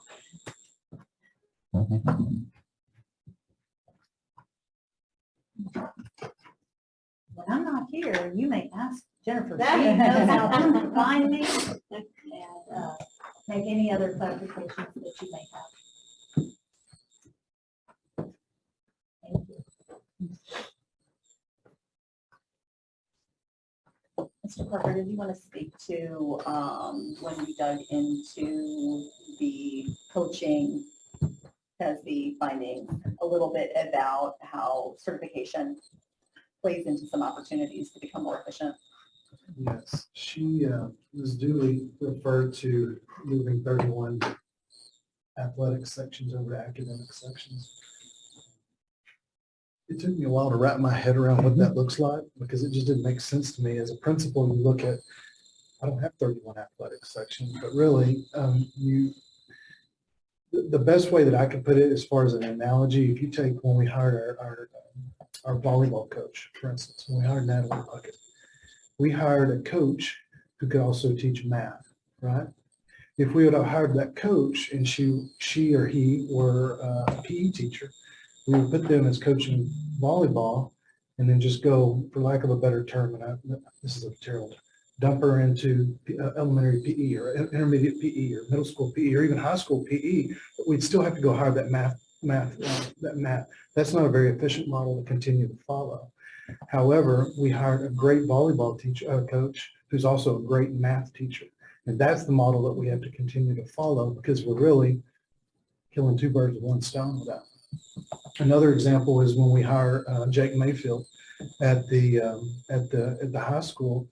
He teaches a CTE class, he coaches football, and he's an assistant soccer coach. So we're really getting full use out of him as opposed to going and hiring a soccer specific coach, a football specific coach who may teach PE. What we have now at the elementary levels where we have to get more efficient is we have numerous PE teachers that we've not been efficient with our hiring practices, in that we found they're great coaches, but they all have PE certifications. And now what we need to do is identify some needs academically, get them recertified, and have them go teach an elective or a core class at the middle school. And then we reduce the number of PE teachers that we have because we're really overstaffed at the PE level, or in the PE classes at the elementary level. So we've not been as efficient as we possibly could, probably over the past 7 to 10 years on our hiring and that program. That's what made sense to me. The numbers moving 31 to athletic to 10 or to academic and moving 10 at the middle school, that didn't make sense to me. But when we sat down and talked about it, talked about really looking at certifications and making sure we utilize people when we go and hire a coach, pair them with an academic need as well. And positive implications on the elementary master schedule, because really they're having to work around coach's schedule when to put in PE, which creates its own barrier for it's kind of a trickle down of how it impacts other programs on the campus. So you would backfill those elementary PE with what? PE only. PE only certified teachers. Like someone there all day. Yeah. Yeah, they're there all day. Someone there all day. They're part of Puster. You see They're them all not day long traveling there. between campuses. They are a Puster staff member. But sometimes that drives the scheduling, the master schedule is around when they can. So you could potentially even have smaller PE classes. Right now, the PE classes are probably pretty large because we have to make sure that when that coach is on campus, we have the kids there. Yeah. Which impacts your academic schedule. Yeah. I see what you're saying. I don't know, the same can really be said for fine arts too. Because I was wondering, because you're taking an orchestra teacher or band, who doesn't matter what area of fine arts, but you're taking that fine arts and saying they're going to teach band at intermediate at this time. So we have to schedule all those band kids around that teacher being there at that time. And then that pushes them into core classes that potentially can get too big. Yeah. So we just need more flexibility. The flexibility comes with better utilizing certifications. So if you're not certified for that program, then getting certified for the program. A couple of follow-ups from Ms. Dooley. Looking, didn't really touch on any of the operations or administration numbers where it looks like we do have potentially still some inefficiencies. I know some of those were, we had some reductions last year, and I don't know if this data is current in those areas or it is. Yes, this year's data, but I will also tell you, what I started with at the beginning, the data that I got in November, it even changed this last few weeks. They're still working on their organizational structure. Yeah. And like you said, there were some Changes last year and some reorganizations this year. Exactly. So they were, those numbers were moving. Even as recently as last week, Yes. with the reorganization of curriculum instruction, which the overall net financial savings on that was a little bit over $60,000 But again, we had a moving target, which I'm sure was a bit challenging. We just adjusted. Okay. We did. So is that, because some of these, I guess, are where we have, for example, in CNI on here, it shows us having 12 versus peer districts at less than 8. I mean, that's 50% more in that one area. Is that, do you think, still accurate, or is that one of those things that's moving and becoming more efficient with your reorganization? Sliding. What side are you on? Yeah. I'm on in the Or page. page 23 of, Instructional support. yeah, it's in curriculum and instructional department comparison exhibit 4. Oh. It's showing Lovejoy at 12 employees there and our peer districts at 7.8, which, I mean, that's 4 additional full-time employees in CNI versus our peers is, I mean, that's, I don't know if that's a big delta. 50% seems like a big delta for that area, but I don't know. And it's in that instructional support. Yeah, and I'm just curious as to why that wasn't an area that was part of the options and considerations. I think I can speak to that, how some of them are being coded as far as district, but they're actually spending majority of their time on campus. So that may look a little different because districts may, and correct me if I'm wrong here, but how they designate. So this district has designated them at the district level, but they're basically on the campus more. So other districts, of peer districts may be assigning them to the campus rather than the district. Does that make sense? So we don't think it's kind of apples to oranges on these numbers, on hard to really know if we're getting data that's easy to analyze and compare. Is that? That is accurate. Okay. And is, okay. In campus instructional support, we're seeing that being a rise in numbers because, I mean, we do know that research shows that having an instructional coach on a campus to support teachers is very beneficial to the academics. So it's difficult, I mean, the data is provided, but because it's a growing trend, we're usually not out there saying, oh, I can do the half of this or only do. Well, I see it like in the next slide. The next slide talks about business and finance, and in business and finance, we're at 1.3 per thousand, whereas our peers are at less than 1 per thousand. So again, that's, when you think about a half of an employee per thousand, that's 50% on, so I don't know if these are, I'm just curious as to why it was excluded from the options to consider when it's still areas where we seem less efficient than our peers. I think the CNI piece, if you look at the instructional coordinators, that was where the biggest difference was. And so it was the 6 to the 1.8. Right. And from what I understand, our instructional coordinators, we don't have, so like on the instructional coaches, we don't really have those on the campus level. So Exactly. I don't know if that's.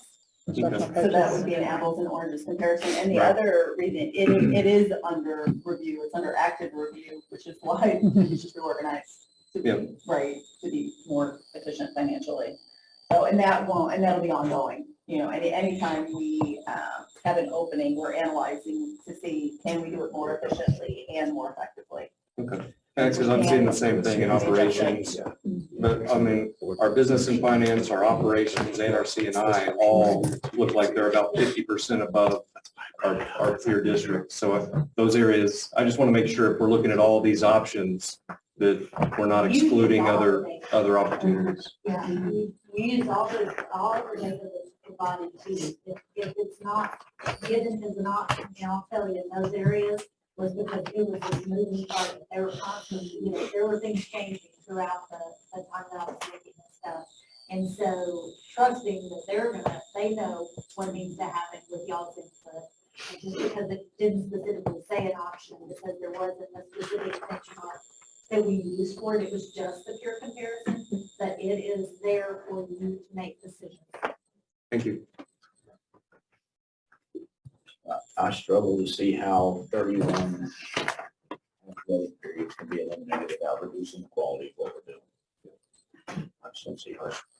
I can't see at this point how that's even remotely feasible. We're not losing anybody, so we're not We're gonna eliminating reduce the position. number of athletic, what is the terminology? Coaches coaching during that period for athletics, right? So you're gonna take a group of football players, just per se, and you've got offense, defense, special teams, and you're gonna take, say you got 4 coaches in there. You're gonna pull 2 of those coaches out and have them go teach something else. And you're still gonna expect to be able to have the same level of training and development. I don't see how that's possible. The PE inefficiency makes sense to me. I'm struggling You with mean going from with the school to school? reassignment. Yeah, yeah, that makes Yeah. sense. I've had some of it in there, and then so there's PE inefficiency, and there's travel periods too, Mhm. so that 31 that Karen is referencing, those would be in there as well. Do we know how many of those there are versus the other? Because That seemed like just a hypothetical number to bring the ratio to where, to an an academic arbitrary This is- level, right? I mean, there wasn't anything magic about that 31, other than that's what brought the ratio to 1 to 23 or something. Yeah. So you've got to look, as I said, I've seen golf programs where there was one golf coach with 7 students. Well, that's a 1 to 7 ratio, right? Those are gonna be in there. And so all that number 31 was like you said, bringing it to the ratio of what the class size. Well, And so Barry, we have to look at the efficiencies of how many, what is your design of your athletic program? I think the struggle for me is this is data Probably. to evaluate, and without drilling into specific programs and knowing what the impact is, I'll never get there mentally, Well, because let you me- can't see it. Well, let me give you another example, and this is just completely hypothetical, but if you have a boys, it really comes down to master scheduling. So we're not saying we're going to take people away from the football program or take people away from the baseball program, but in master scheduling, if we have, again, these are hypothetical numbers, if you have 20 boys tennis players first period, 20 girls tennis players 8th period, why don't we put them all in first period? We can make the coaches have an academic period, 8th period. And so now we've just saved 2 of those. Does that make sense? So we didn't decrease the amount of attention we gave the athletes. All we did was switch around the master scheduling and put all the tennis players first period instead of having them spread out and having 2 smaller groups. So that's just an example, but I think it's not about putting less attention to teams. It's more about the scheduling than it is the personnel. I would say I absolutely agree with your statement. Like, this is not a recommendation. This is simply data based on a standard. And really all this does is give us information of where we might need to look deeper and ask additional questions. Maybe we need to have at some point, a follow-up to help us better understand the process around master scheduling and the best practices of what we're doing to make sure we're as efficient as we can be compared to highly efficient districts. Is that fair? Yeah. I think too, my biggest concern, I want it to still be all about the kids. I want them to be getting what they deserve. So if we're changing the ratios drastically, that could make things interesting. Like your example, 20 kids playing tennis. If you only have one coach that can feed the ball, it changes the dynamic of that practice. I'm not like saying that wouldn't be good, but it just, we have to, like every time we get to this part of the job, we're weighing the, this versus that. So I think knowing more would help because it is kind of a shocking stat. Half your students play athletics at high school, middle school. 45% in high school, 62% at Willow Springs. Yeah, so you can think of the full value of what they're getting and the rights. You know, there may be an unbelievable coach that's able to impact 100 boys or gals and girls, and then, you know, it's feeding and figuring out how do we, it's a balancing act, right? So I know I've personally have heard it for 10 plus years. There's no coordination between athletics and our schools around the master schedule. So that's It's either, we're either gonna show up and finally do it and get everybody in the right room to figure it out. That's on a different Or slide. not.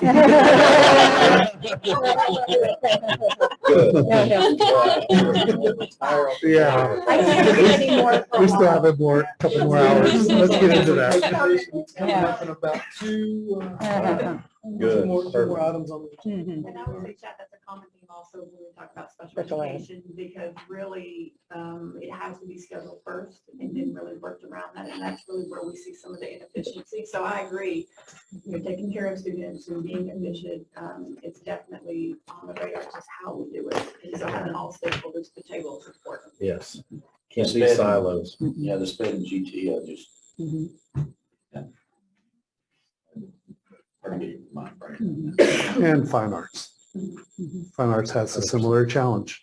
Yeah, I asked today about why fine arts wasn't, all of our extracurriculars weren't benchmarked like that. And I guess the personnel are coded in a way that data doesn't allow them to spread it out.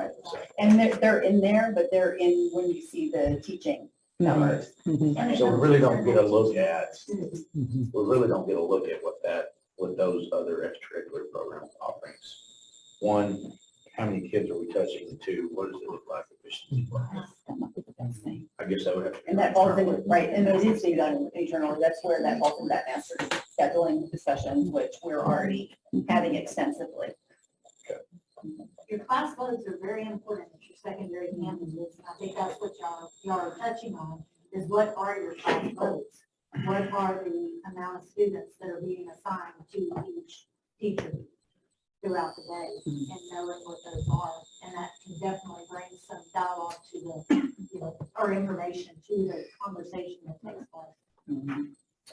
The work's just beginning. Yeah. Sorry. And a lot of these recommendations that get to state averages, not to get to pure group data, because we're already at or slightly above the peer group data, but the recommendations presented here are to get to a state average, which I don't know how We've never made decisions. beneficial that is, We've never really made decisions here based on state average. Yeah.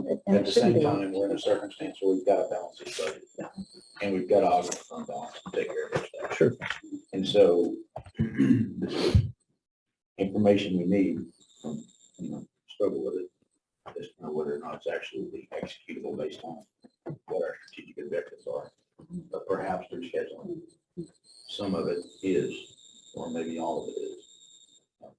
Well, I think it's a great place to start the questions and then evaluate our standards and expectations of what we want for our kids and what they've had. And safety and security is just an area that I think of. We felt very firm about what we have, and that's not what the average says. So everything has a story, right? And so this allows us to dig into the story and where we should start digging, I think, is what this does. I think this is helpful just on the difference between the 8.6 and then the different hybrids on the 8.65 and the 8.67. I mean, those are things we've never, to my knowledge, talked about. So I think those could be really good. Those could move the needle without, in my mind, negatively impacting delivery. Well, Barrett, we've done master schedule, as I'm alluding to, we've done things a certain way, and the process has been the same for so long. We forget that there's other ways to do things, and we have to almost unravel what we've done to look at all the other options out there.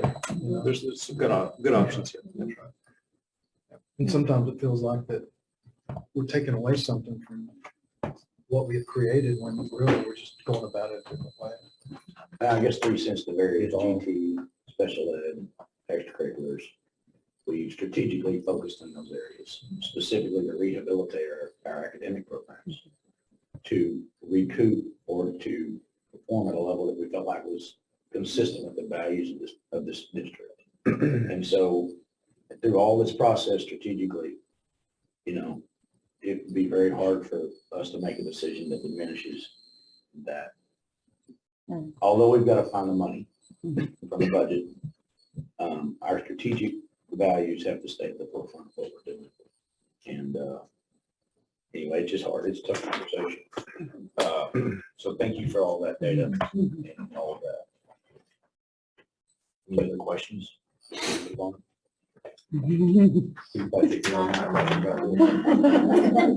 All right, item 8 is instructional program update. Finally, someone other than Jennifer gets to get up.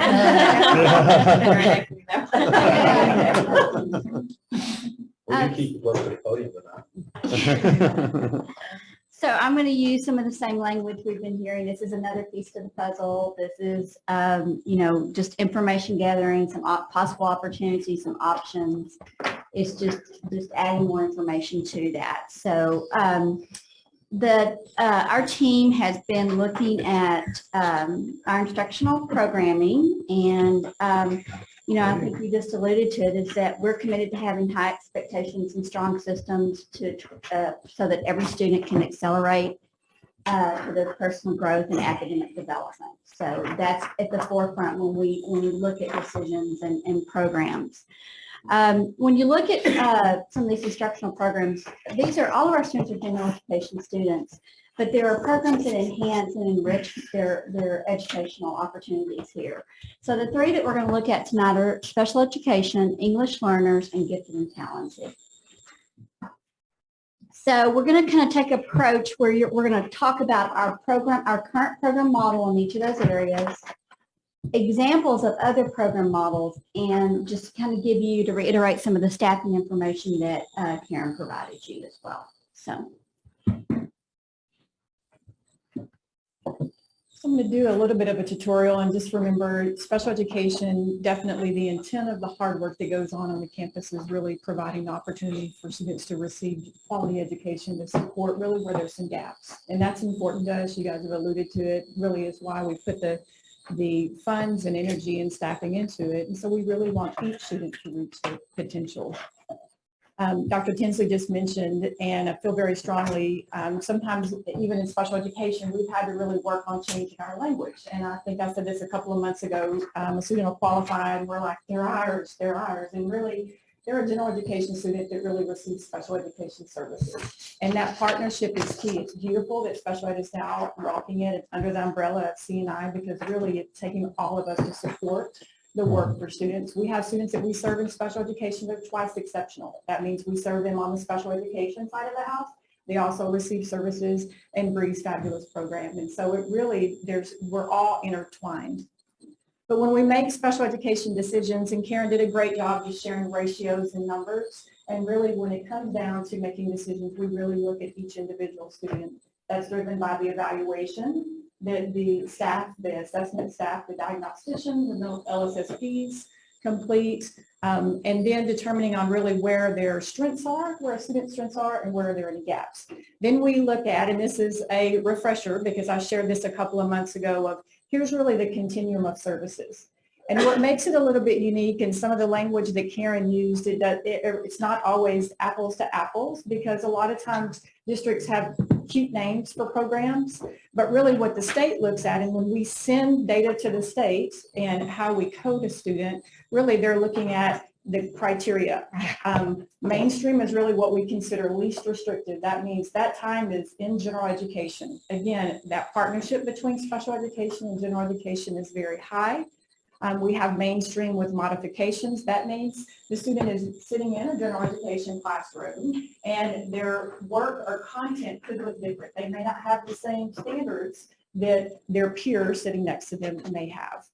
Content mastery, it's actually old language. You really won't see that used a lot, but really what that is that's pull out. That means the student will come out for a very short amount of time to a special education classroom, really kind of a quick tune-up, and they're going back into their general education classroom.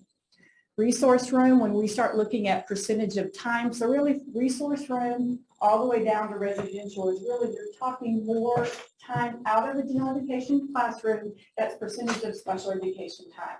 So really when we start looking at resource room forward, it's anywhere from 21% of their day or higher is really what we're looking at as far as special education services. So if you look, about half of this continuum of services is really that partnership with general education and special education supporting the work for each student. So I just kind of put again, mainstream, A student could have accommodations, they can have inclusion support. That means special education is coming into that classroom supporting them. That most of the time is the educational aid. Sometimes if the master schedule allows and a teacher, a special education teacher does not have students that they're working with, they would go in and provide that support. We have mainstream with modifications. That's what I shared, that really a student is in a general education classroom. They do receive special education services. They do have a reduction of the standards. And then co-teach. And if you notice on the continuum, co-teach is not on there. We do utilize that. It is a form of inclusion that a district can utilize. It's not required, but really that's where I generally say it's the best of both worlds. We use it mainly for RLA and for math. We have a special education teacher teaching alongside a general education teacher. That's the best of both worlds. General education is always going to be the content experts. Special education is coming in with their expertise that's supporting students, all students in the classroom as well. I discussed content mastery. Again, that's a quick, I can really kind of think of it a little tune-up. Resource room. The time-wise really depends on the student and what their needs. Again, when we code it for coding purposes, that's at least 21% of that class period or day that they would be in a resource setting. And then self-contained, that's where it gets a little bit tricky. So in Karen's data, she talked about life skills, she talked about behavior, she talked about autism. That's what they use when they're coding from a TASB perspective. And so when we were looking at how we support students, we really looked at students who have a higher level of support, which is going to be 50% or more of their day is in special education. So I know them just because we're small enough student-wise, working with the campus who receives that level of support. Again, you notice on the continuum, there's not a life skills name, there's not a behavior name, there's not an autism name. It's really the amount of time. That's what self-contained means. The other piece that we looked at is really examples of other program models. Now, you notice on the continuum, we have kind of an expectation of what services should look like based off what we're guided on federal laws, but mainstream services, I put in here, it could be inclusion services without the option of co-teach. Again, that's not a required. We do think it is best practice. And then resource and self-contained. Classes would increase student numbers and varied academic abilities. You will see in other districts that maybe their model is not as inclusive. And so a student may have, you notice that Karen used autism, the autism program. You could have students who have an autism eligibility that may be more self-contained than really where their needs should be. And that's just a philosophical view on how you're supporting students. What is determined as far as time and how we support students is their present levels. That's all driven by data. So where are their areas of students' areas of strength? And then what are the gap areas and where's the best location to serve them? Not necessarily what their eligibility is, right? So behavior, a lot of times you see if a student has a eligibility of emotional disturbance, in other districts, you may see that they may go to a behavior unit. That's not necessarily what the intent of the law is, but sometimes that is a mindset that some districts have. Well, it's like, I think what I hear you saying, I want to make sure I'm understanding, is some of the inefficiencies that were pointed out in the last presentation are purposeful because we think we're doing things in a way it's what's best for these students with co-teaching opportunities and things that are less efficient staffing wise, but better for the kids' outcomes. Is that what I'm understanding? There are some yes. Instances I will tell you the biggest piece, and you've heard the theme throughout the night, is master schedule. Yeah, okay. So some opportunities for efficiency, but there's always going to be things if it's better to use co-teaching and some other opportunities versus what we could be doing to be maximum efficient is not necessarily where we want to go, right? Yeah. Well, and then on the other side, we could be providing too much service in areas where a child doesn't need as much. Right, right. You could end up going to resource a more restrictive environment because you really if co-teach wasn't kind of a bridge out of resource, you could have them sitting in resource when really they could potentially be in a co-teach setting. Right. The other piece to that, the two factors really that are takeaways would be master scheduling, really scheduling for special education first. That's important. The other part is just continuing that growth and development of our general education staff members, as well as special ed, how to support students who may have some learning differences, and continue to grow that, because just because a student now uses autism, has autism, doesn't mean they're exactly the same. So their needs and support, it's an ongoing development. And so how do we support the staff that are supporting the students? Great question. Karen shared this, so just looking at our percentage, what she was talking about, there were a couple of years ago, TA was slapped, the Texas Education Agency was slapped on the wrist for telling districts that you had a cap of students. If you went over a certain percentage in special education, you actually had to do a corrective action plan. Really, our district has never stressed about that, because if we went over it, it was the right thing for students, right? TA said, no, that's not exactly what we meant. And so they've had to do a lot of corrective action from the federal government. But we, what I can say is our assessment staff do a thorough job of evaluating students. We do have parents that move to the district for the program. So not concerned with where our numbers are. There are other districts who, because they didn't want to fight the battle of the corrective action plan of the state, did give guidance to staff to be mindful of who they identified.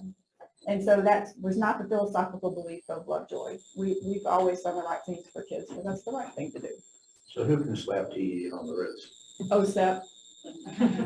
And they've been in TA's business for the last couple of years, and they really don't like that. So although it all trickles down, because they're all mandates that the districts end up having to do, which again, we'll do them because it's the right thing for students. So again, Karen went over this. The staffing ratio model is 1 teacher per 15 special education students, and then 1 special education staff member to 7. They're really alluding to paraprofessionals, to that 1-to-7 ratio. Again, she mentioned Lovejoy averages 11.1 special education students and to 1 special education staff to teachers, and then 5.9 for the aide. So recommendation of that we 7 teachers above what the state average is and 1 on the aide. The last one I think is important. Texas definitely continued to lead that determination of staffing for special education. There's a district determination, and there's 2 pieces. So the ARD committee, which is the admission, review, and dismissal, which has a big hand in looking at the continuum of services, or what service a student receives. That is one piece to it. The other part of it, and Karen alluded to, is maintenance of effort. And so that really is in place to make sure that districts do not say, well, because the district receives federal funding for special education, we're going to reduce the local money we're going to use towards special education. So instead of saying that, they're going, well, you have to still keep your minimum of your local money. And the federal really is, probably lack of better words, icing on the cake. And so if we start reducing the local amount that we're putting in, we do run the risk of maintenance of effort being out of compliance for that. We've never had that problem. I believe there are some pathways that Jennifer and I need to look at that we can recalculate based off the first year that we were determined in compliance for maintenance of effort, and potentially lower that, but that's some work that we'll need to do to be able to bring back to you guys to see if there's some options through attrition and still taking care of students that we may be able to make some adjustments in special education. Questions? So I'm thankful for the work all of our administration is doing. The art of the deal, in my opinion, is using the data that you have and applying it in a way, especially with special education, where every student has a different set of needs. The state averages mean probably the least to me in this area personally. So thank you for the work you're doing and the commitment to help us be more efficient without it affecting the ability to serve the kids. I appreciate it. Dyslexia would be the other one. Karen did make that recommendation. Definitely, we are increasing in numbers, and so just so you know how we look at that, students go through 8 books through Take Flight. We start trying to project between now and the end of the year students who will be pacing to finish the program, so we know who will be finished and put on monitor status. So dyslexia therapists monitor students who have finished the Take Flight program, which is about a 2-year program. We monitor them 2 years out to make sure they're utilizing the strategies and skills and still doing okay.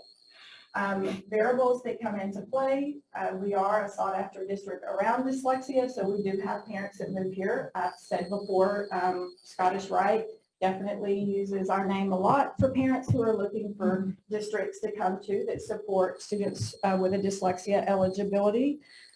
We also have students who are going through testing that campuses have been supporting and intervening and want to confirm whether or not there's a dyslexia eligibility. So that's an ongoing number, as well as special education. Those numbers are pretty fluid.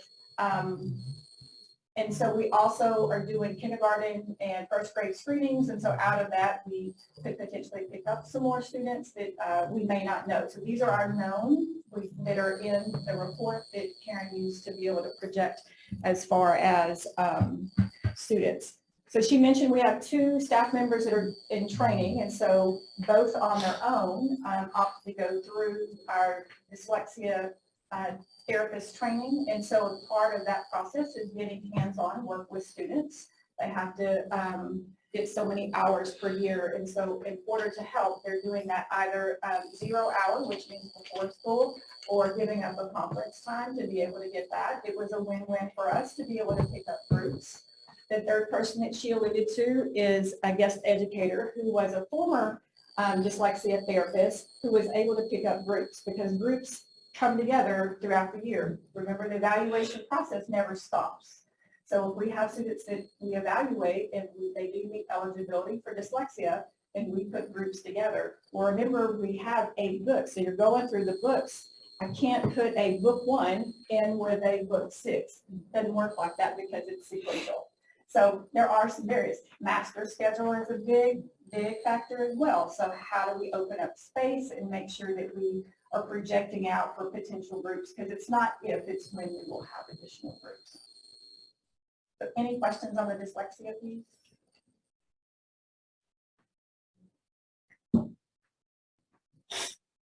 I'm going to add, we recently completed a needs assessment for our special education programming, and the outcome with that is that it really did align with what some of the information that Karen presented when you look at master scheduling, how we're staffing some of our and serving some of our students, and a big piece was professional development.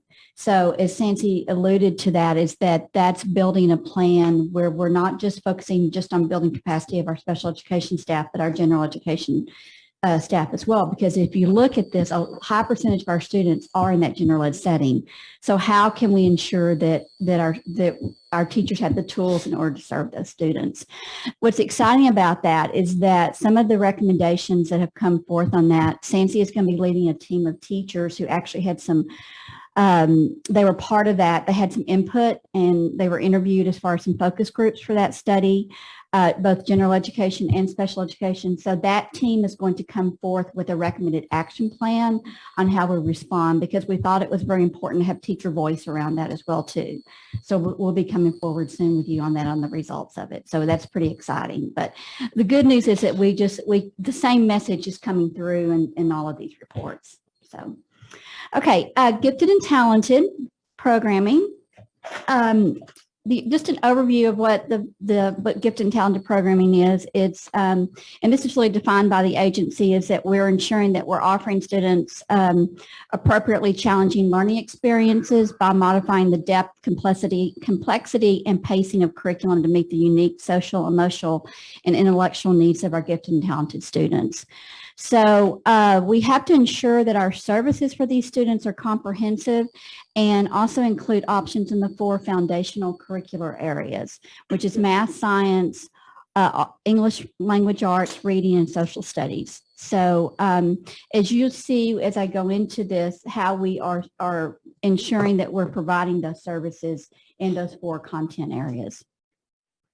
So if we look at our current model here in Lovejoy, at the elementary level, our kindergarten through 2nd grade students are served in the homeroom, their classroom, by their teacher. And those teachers are able to provide services for our gifted and talented students because they've completed the required 30 hours of GT training. So they are just in a self-contained setting. Students in grades 3 and 4 attend gifted and talented classes for the RLA in social studies, and then integrated math and science. And so basically what that means at our campuses, we have 2 gifted and talented teachers at both, 2 at Puster and 2 at Hart. At intermediate, what we are serving our students in designated gifted and talented classes based on identified areas of giftedness, which there are separate classes for RLA, social studies, math, and science. So it looks more similar, as what Karen was alluding to, more to a middle school and high school approach of how we're serving our students. The same thing basically in middle school, and students here have in high school, they both also can choose to participate in an independent study. So that is our Lovejoy model. When you look at the staffing, as Karen shared, is that we employ about 3 times as many gifted and talented teachers as compared to the state or peer district average. In Lovejoy, I'm not going to go over the same information, but it just talks about the student population as compared to a similar district, and then the number of teachers that are serving that. And as Karen alluded to, the variances is because of the instructional model that we've adopted for our gifted and talented programming. Some examples of what you could see in other districts, and this is basically those percentages that I placed on there that's actually percentages that the state has identified as what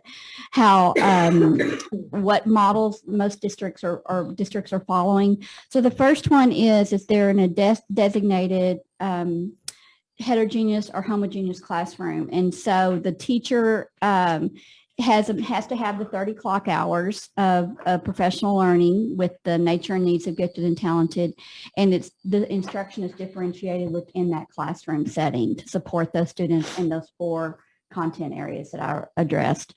The highest percentage, which you would see in the elementary and intermediate, about 40%, is that they're served in a multidisciplinary pull-out program, which is taught by a gifted and talented teacher. So what that basically would mean is that they're pulled out for a separate class. It may be one day a week and the average is about 2 to 3 hours. It could be 3 days a week for an hour, but it's more of a kind of a humanities multi-discipline. So it's not just a science or math. It's an integration of all 4 of those content areas. And then another option is the gifted and talented teacher pushes into the cluster classroom. So what that would mean is that the students are clustered in certain homerooms. So the teacher would go into that classroom. So you would also have some general ed. You might have some students who receive special education services, but they wouldn't all be clustered in one classroom. Those would be the teachers that are serving them that have the certification as well too. So these percentages are the percent of districts in the state that use these different methods? Yeah. Like I said, the most common is probably the one where it's the pull-out, and it's more of a multidisciplinary rather than specific content areas. Middle school, this is basically the first one is more of a skills-based curriculum where content may be related to those 4 content areas. And then the second bullet is something that you would see in some districts, is that the gifted and talented classes are combined with our advanced level classes.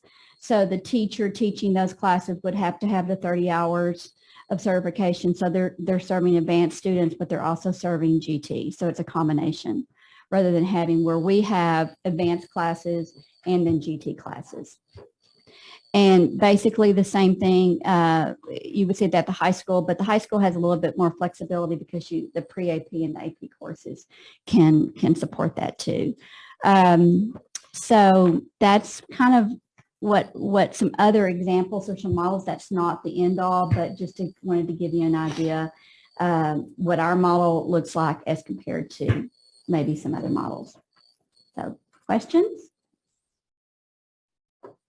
I'm sure we're gonna look at this a lot more, right? This Right. is just I'd be interested to know like how many hours per week are our kids currently being pushed in that experience, and kind of be able to evaluate their current experience. Right. I think too, I'm going to go back to scheduling again. Are we being efficient on, the scheduling and when we're serving students in certain content areas? We want to make sure that we have, serving three kids or 4. I'm not saying we do, but if you had 3 or 4 kids in the classroom, that's not being efficient probably. And it's probably not the best setting for students either, when you look at the fewer number of kids that they're working with. So yeah, we're going to be looking at all of that. So Quality time instruction and all that. Right. Maybe all are. Okay. Quick question, since we had AP, pre-AP on here. So our AP teachers at the high school, curious, what is a typical load for them look like? AP courses during a day, periods versus non-AP? That's a loaded question. 6. It will vary, Chad, really. I would say the numbers that Karen gave you are fairly probably accurate. I mean, we have a lot of students who take AP classes here. So, and in comparison to other districts, those numbers are going to be probably quite a bit higher, but we can get you that information. Just curious. Okay, I'm going to talk to you a little bit about English learners and our programming there. The state tells us that we have to provide services to our English learners, and we need to do that and meet their needs, proficient in listening, reading, writing, and speaking. And basically what the state tells us is if we have a child that is identified as an English language learner, then our teacher needs to have ESL certification. So what our current program looks like is right now, which is a great thing, all K-2 teachers are ESL certified. So that means really we can put in any English language learner in any classroom with their peers, and they meet the qualification and they're certified. In grades 3 through 12, the state tells us that we have to have that English learner and a ESL certified teacher that's teaching reading, language arts, or LEA, okay? And if you don't have that teacher during that, then we have to we have to ask for a waiver. And that waiver is really only good one time, 1 year. But right now we have all of our certified that are in English, that are in that reading, LAR, reading language arts programming. Of course, in this district, we have less than 1%, but we know every student's important and we want to meet the needs of every student in those English learners also. So compared to most districts, I think at over 6%. And there as far as their state average of teachers. We currently do not have an ESL or bilingual teacher, so that's why our general ed teachers serve in that role and have ESL certification, and I'm sure most of our special education teachers do also, so they can serve our kiddos there. Just some examples of programming that we can continue to look like is, keeping our English language learners in a general education program with their peers. But also talking to our core teachers and having them get ESL certification so they can help meet the needs of those learners. And depending on that individual student's language level. So that's really what we want to do is we want to do whatever we can to support those kids in every subject area, every core area. And to add to that, a lot of districts now are requiring that when they're hiring new staff that they have ESL certification. And universities are pretty much that's common now, that they're encouraging their graduates to have that, and also the having teachers, hiring teachers to have the 30 hours of GT. It just allows us a lot more flexibility on how we're serving some of these programs. So any student that meets those qualifications of GT or ESL, you would want to have either the 30 hours of GT, the GT certification, or the ESL certification. Either one, is when you're looking at programming. A lot of that, once again, is driven by answer set. Here we go.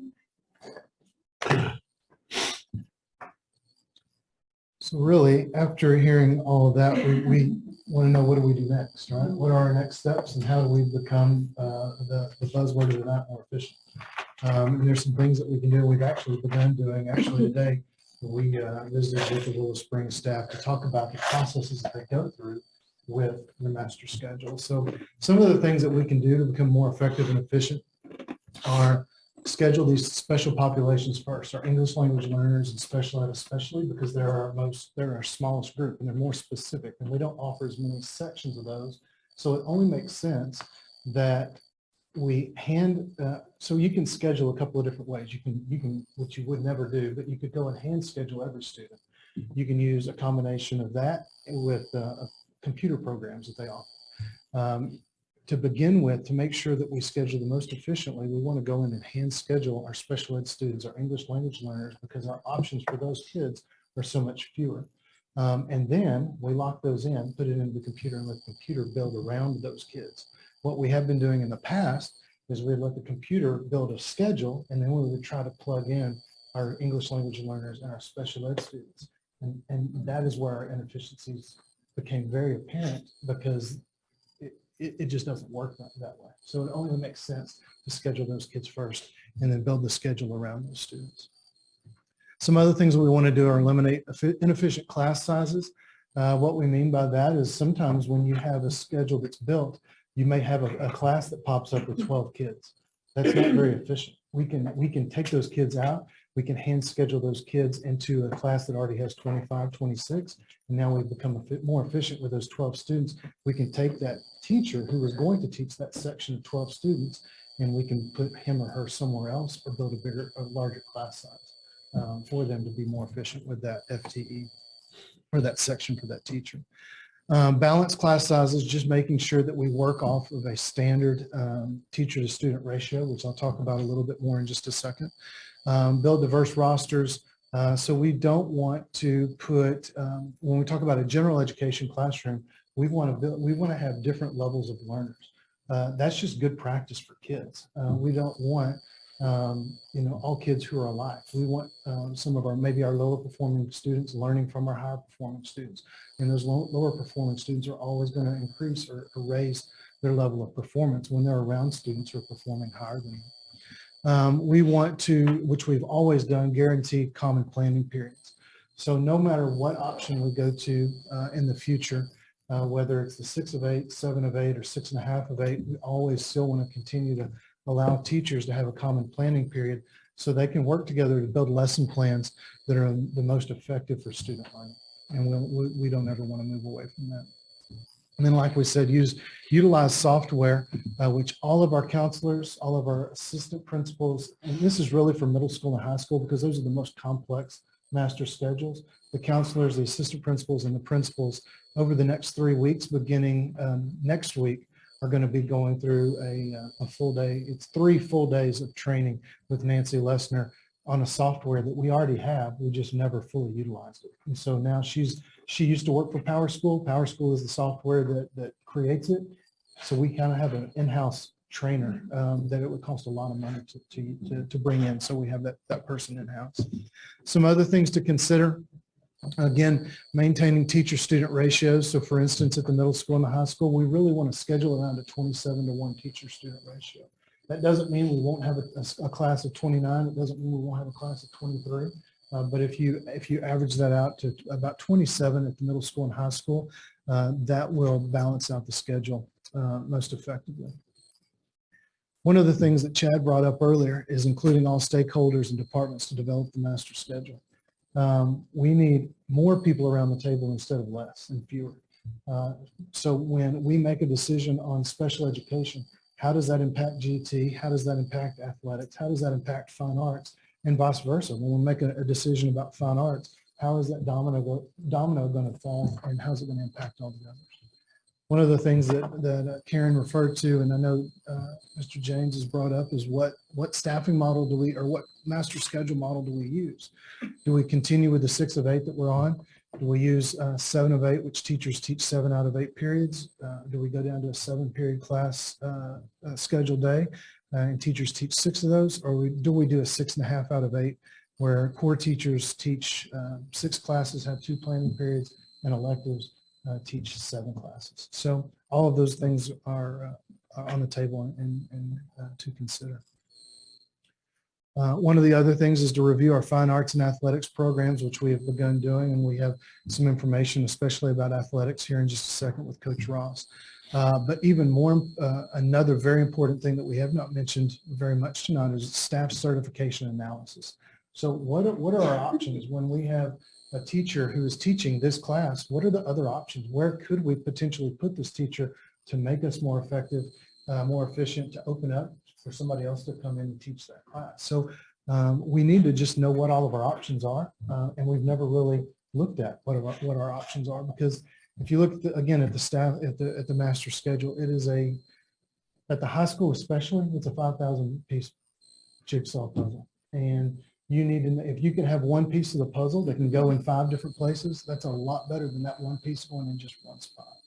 And so that's really what we'll be. That's what I know Anna and her team in HR department will be doing with the certification. And sometimes what's great with that certification, when you start looking, you can offer more electives for kids and more opportunities. And so that's why you want to go through and we want to pull all those and see what people can teach.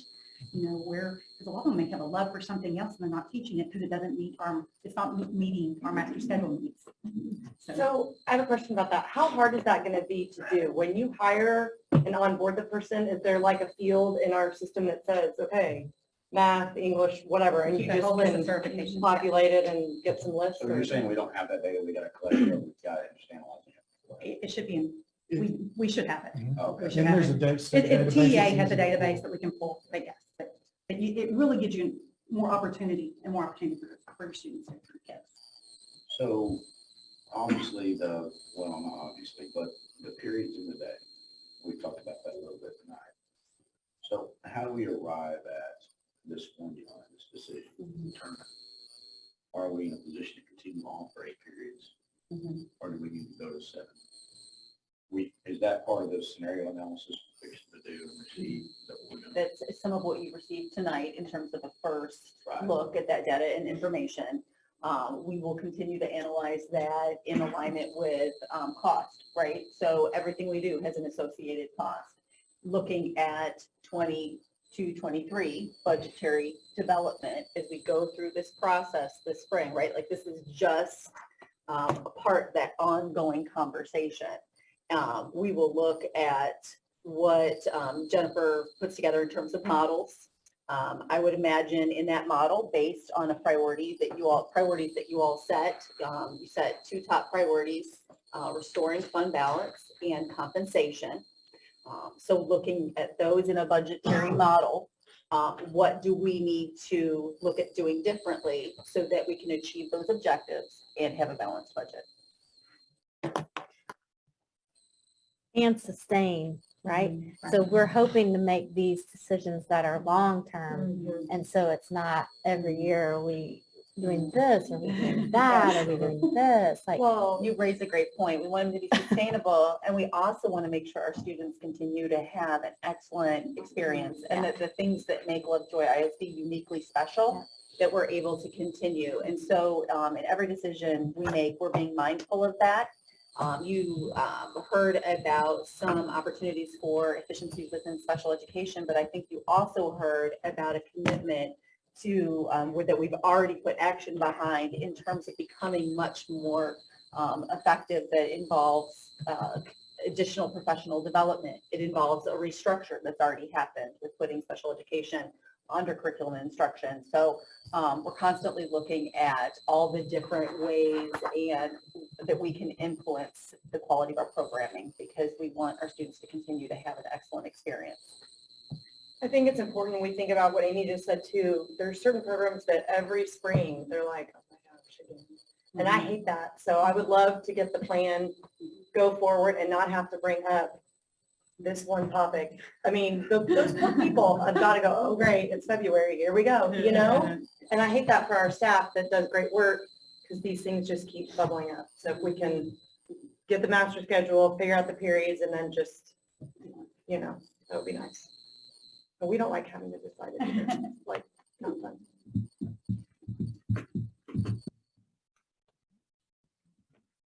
Thank you all. Next up is athletic program updates. I'm gonna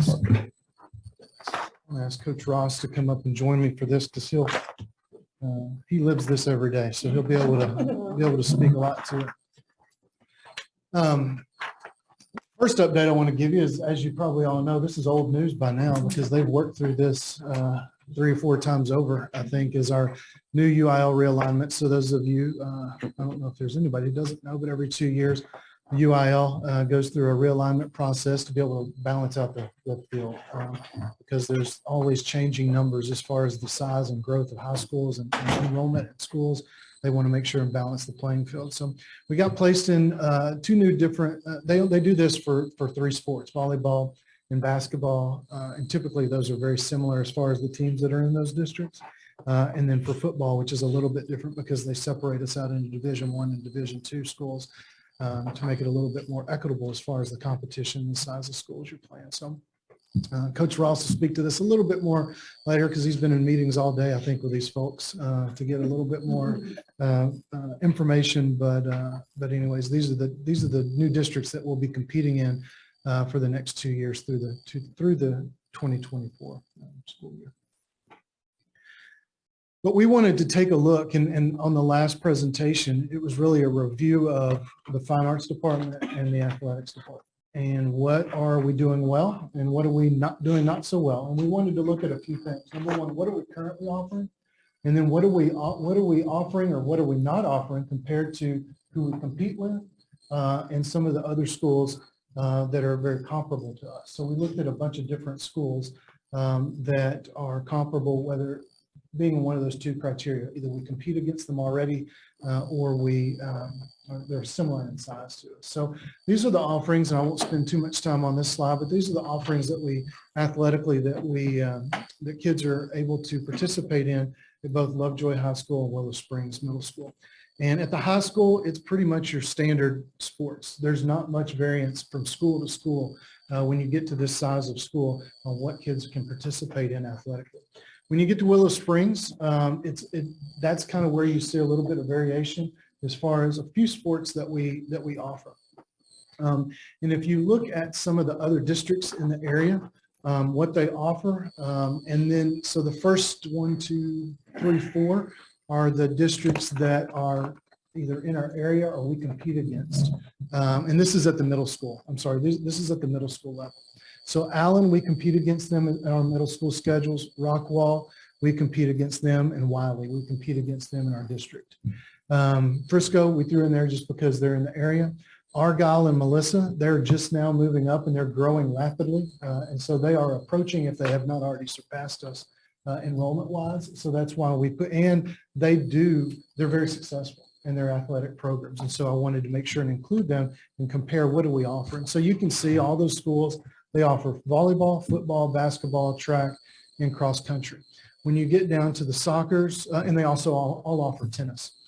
Some offer soccer, most do. But when you get to the wrestling, the golf, and the swimming, it's really kind of hit or miss who offers what. And so we really want to look at how are we using, what facilities do we have to continue to offer all of those sports? And then personnel wise, do we have the personnel without adding FTEs to continue to compete in some of these sports that maybe some of the other schools don't offer? And then 2, if you can look at golf and swimming, we don't really have anybody that we can compete against. We compete against ourselves. I mean, we can go out and have a swim meet and we compete against ourselves, but there's nobody else to compete against. So I want to turn it over to Coach Ross because A lot of the things tonight have been just a kind of FYI for your information and for you to consider going forward. We have a couple of recommendations tonight that unless there's a compelling argument against, we're ready to kind of make a switch as far as the middle school athletics is concerned.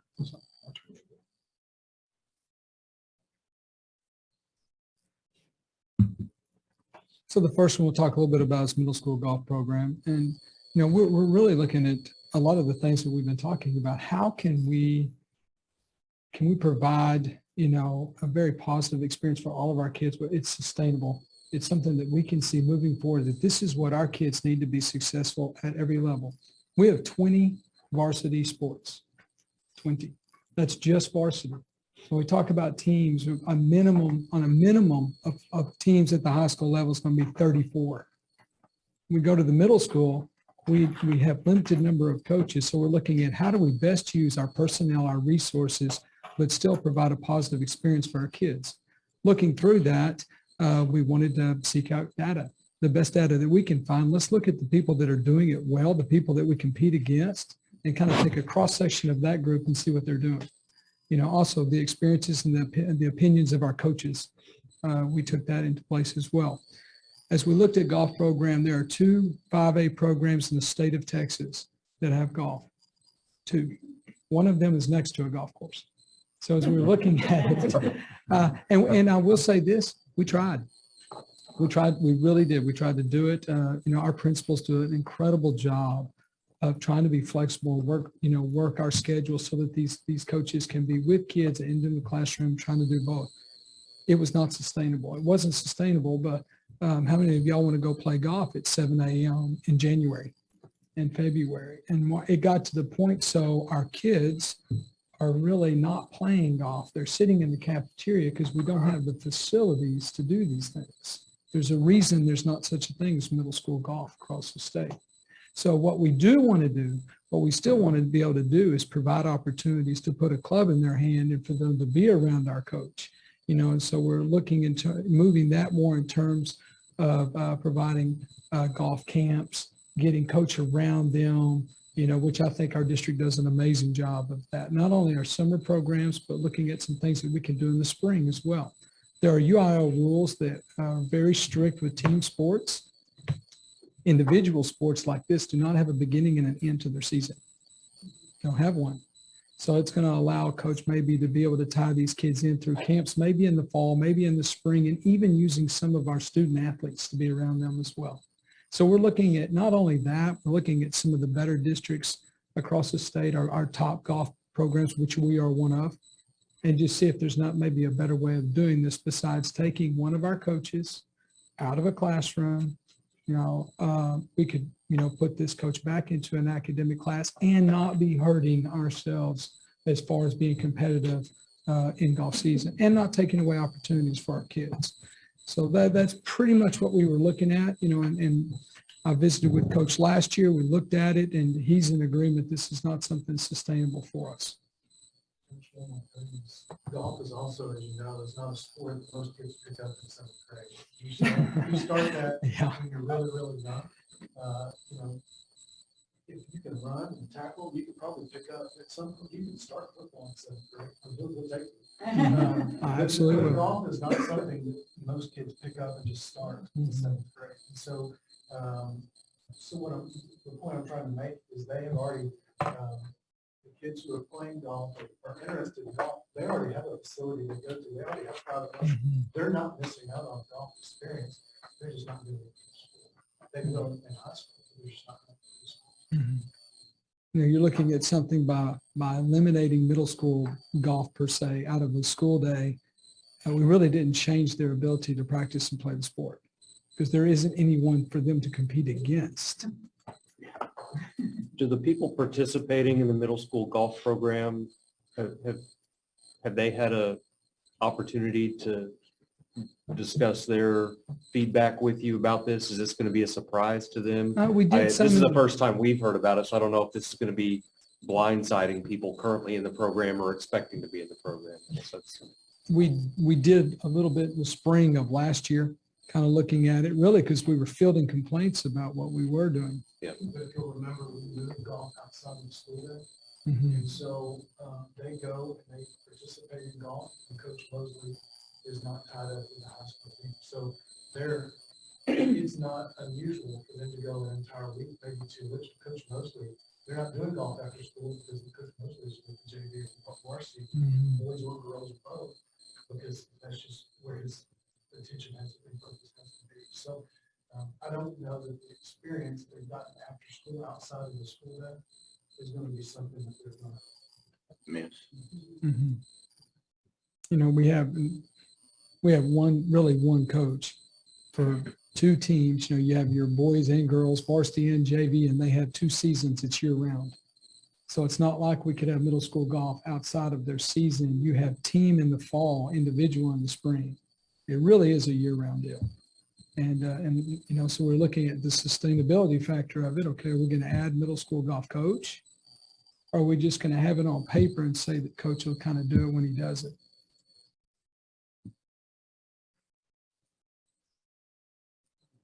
Okay. Okay. Next one, middle school swim program. Again, looking at this, the thing that jumped out at us is there's not such a thing for anybody else in the state of Texas.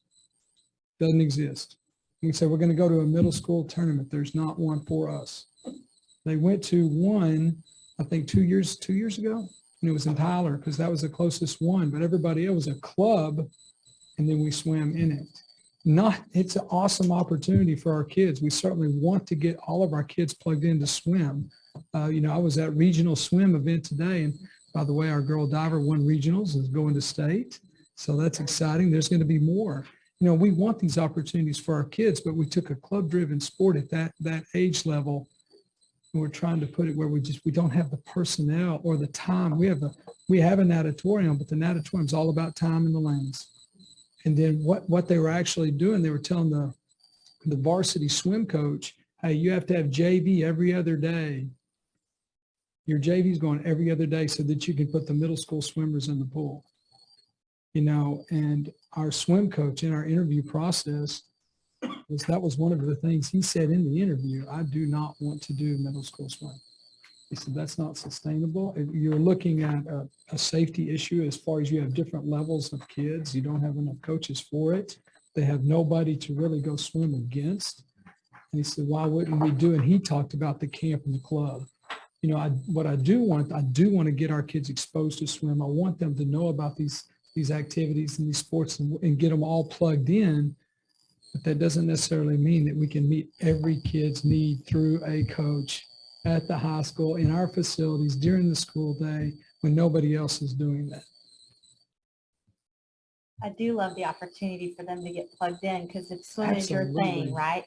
You may not have the expectation you can actually swim, but you do want to get to know the coach and you want to see the horizon of when I'm a freshman, this is where I'm going to fit. So I love that. I love that idea of the mentoring and the leadership. To at least give them a place to connect because that may be their thing. Well, and I would say this, you know, as we kind of work through this, I thought Ms. Cordell did a great job of making sure that we were still building in opportunities to make sure that we're touching every kid and making sure that they're aware of all the opportunities that Lovejoy can have for them as they move forward. And so, you know, plugging them into these camps in the fall, not just in the summer, is going to be a requirement from the athletic program.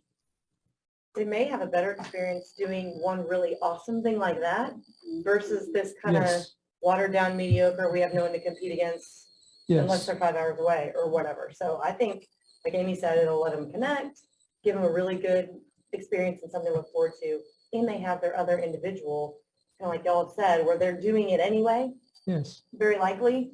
So not for the school yet, unfortunately, but it'll be awesome when they can in ninth grade.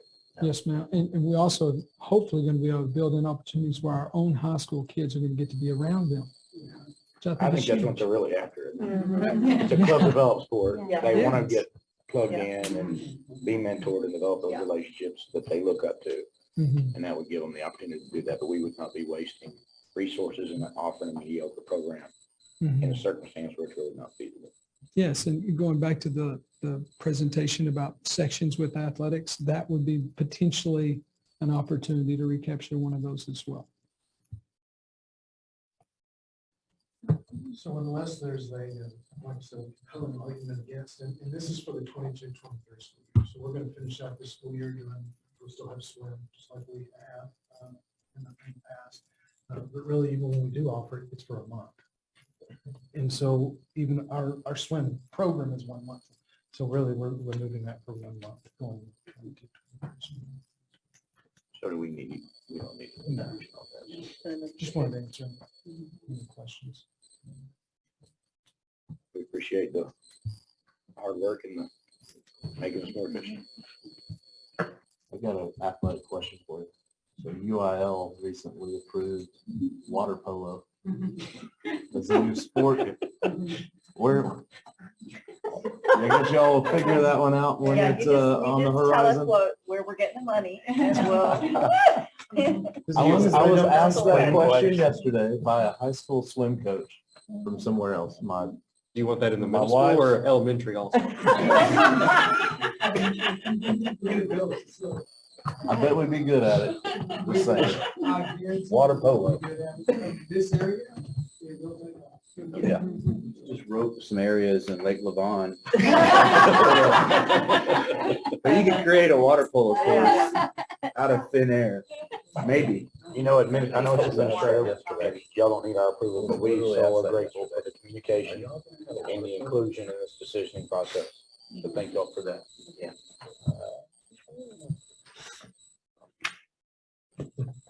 All right.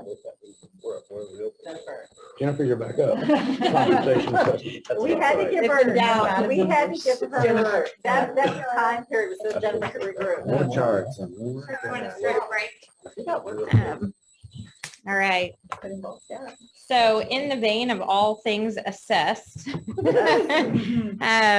we have been working on several items. And one of the items that I was glad to see when I came on board to Lovejoy ISD, two things. I was glad to see that Katie brought up the point of doing a compensation assessment to better understand how we currently compensate our staff, as well as to see that that was a high priority for the board in terms of our continual support of the excellent things that happen in this district. So I wanted to touch on a couple of things. First, I'm just going to revisit some brief topics we discussed at the November board budget workshop, just to kind of refresh your memory, and then share some results of a compensation assessment that we did this year. And I want to recognize Deanne Bickford, who will probably wish I didn't, but was an absolute amazing data hound as we really cussed and discussed and explored every possible piece of information that we could. So this was just really, this is the kind of work that you pay consultants for. But when you have somebody in-house who can help bring something like this to bear is very exceptional. So thank you, Dan. So again, our focus here is to reframe our story around our three pillars of legacy of excellence, future-ready students, and financial sustainability. And so in doing so, we know that compensation is an important component of that. And as a reminder, our budget priorities established in November are the rebuilding of our fund balance for sustainability, compensation, attendance, and enrollment. And the initiatives that we were going to use to address each of these priorities was the zero-based budgeting process, a staffing efficiency study, the work of the Financial Sustainability Committee, and program reviews. So you've seen several of those components being worked on as we move forward. And so a lot of this is again, puzzle pieces coming together. So an updated timeline of our budget development is provided here. And so you'll see why the February 7th meeting is so long. But we want to get you this information as early as possible. So when we were discussing some of these items in November, just as a point of reference, we wanted to provide you with some information on different types of compensation considerations. So as it pertains to teaching staff, if we were to look at in next fiscal year, maintaining the 21-22 supplemental pay step increase that was provided to teachers this year, we're looking at about $125,000. And that could be done in a number of different ways. And again, these were just ballpark numbers shared with you in November to kind of give you a flavor of some of the things that we would consider in the future and we're not ready yet to consider. But teaching staff, a step increase for them, including that supplemental pay from last year, is about $275,000.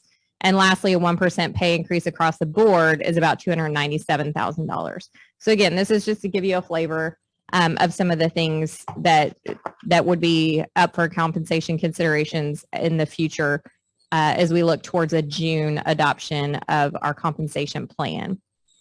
For non-teaching staff, we were doing some estimates at the time, and we'll have updates for you on that. But one of the things that you look at first in a compensation assessment is any potential needs for equity adjustments. So over time, as staff come on board to the district, they're offered a pay in comparison with other district positions and similar positions that are already on board. What are they being paid? What are their years of experience? But over time, sometimes those practices or quotes provided by different staff members may change. So the first part of any compensation adjustment or compensation assessment is to go back and review. And this is normally non-teaching staff because obviously teaching staff are on steps and they have a very formulaic pay approach. But for all other positions, that's kind of the first thing that's assessed. And then the second piece is market-based adjustments. So looking at all market-based adjustments that if we have any items where staff are maybe more than 5% out of range, then we look at those changes. And then additional adjustments may be needed. If you do a market-based adjustment to some positions, it may throw additional positions out of alignment. For example, if you have an employee and a supervisor who are only one pay grade apart, and you make an adjustment to one and not the other, then you have kind of some issues there with positions, so that may need to be adjusted. And of course, a 1% pay increase across the board for non-teaching staff would be $134,000. And if you're looking at it from a complete district-wide perspective, a 1% pay increase for all staff is about $431,000. Some districts do different approaches to compensation. So just in the vein of all things under the sun to look at, you'll hear some of our neighboring districts do retention incentives based on whether or not certain financial targets are hit. So maybe they'll do something extra in December or in lieu of across the board pay increase. So those are just some other things that districts across the state might consider. And I shared this back in November that this was kind of the historical adjustments related to compensation that had happened over time. And kind of echoing an earlier comment this evening, knowing what to expect would be nice, but there's been a lot of changes and adjustments even mid-year, which is not altogether common in other districts. So as we look at this, our goal is to really bring everything in alignment so that there aren't a lot of surprises. So for this compensation assessment, we wanted to share the method that was used for the assessment.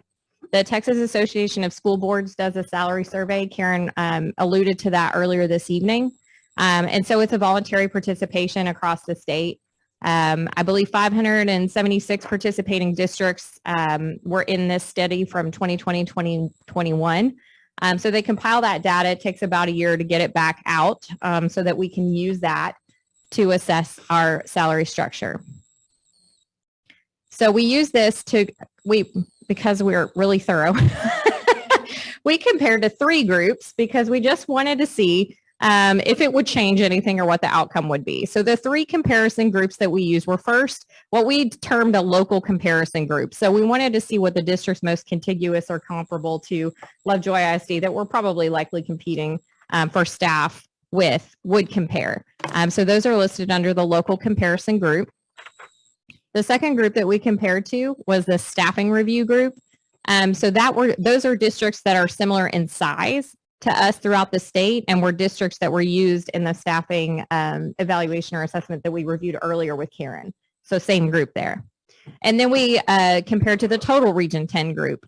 And so that is definitely a lot more districts throughout Region 10. You get more of an averaged approach to what that number might be. So just some notes on the different comparison groups that we used. So again, with our first kind of minimum bar looking at equity assessments, and if we had any people across the district looking at every single individual and where their salary fell for non-teaching staff in comparison with other staff. So it's very normal to have little nuances amongst these positions, and typically that is the first approach to ensure that you address those in any type of compensation adjustment. So what we found in our assessment that there were only 6 employees, which is pretty good actually, to only have 6 employees in the district that needed small market or equity adjustments. So the total budget impact of those 5 positions was $9,105. So that would kind of be the first thing that we would typically consider for a compensation adjustment. And just so that you know, those were over 5 different employee classifications. So, you know, I always like to look at those and just see if there's a particular area where we see that things are not always the same, or, you know, if there was a timing thing. It was not very many employees and not any really consistent pattern, but something we could address in a compensation adjustment. So any questions about that? So there were 5 that were below, but did this also look to see if there were any outliers above? It did. And so the equity assessment, there were 1 or 2 that may have been above, but for the most part, there weren't a lot. We did not make any recommendations in regard to lowering anybody's existing salary, whether that was on an equity basis or a market basis. We do have that data on the market basis particularly. And so those are typically things that we look at through attrition, or, you know, if that position is to leave, we want to reassess when somebody else comes in. But we do have that full information in the report. So for the market assessment, we compared data to the market salaries of 81 common school district positions. It's always a little bit difficult because, kind of like what you saw with the staffing, depending on where you code somebody or what you title somebody, it's not always easy. So it takes a lot of digging.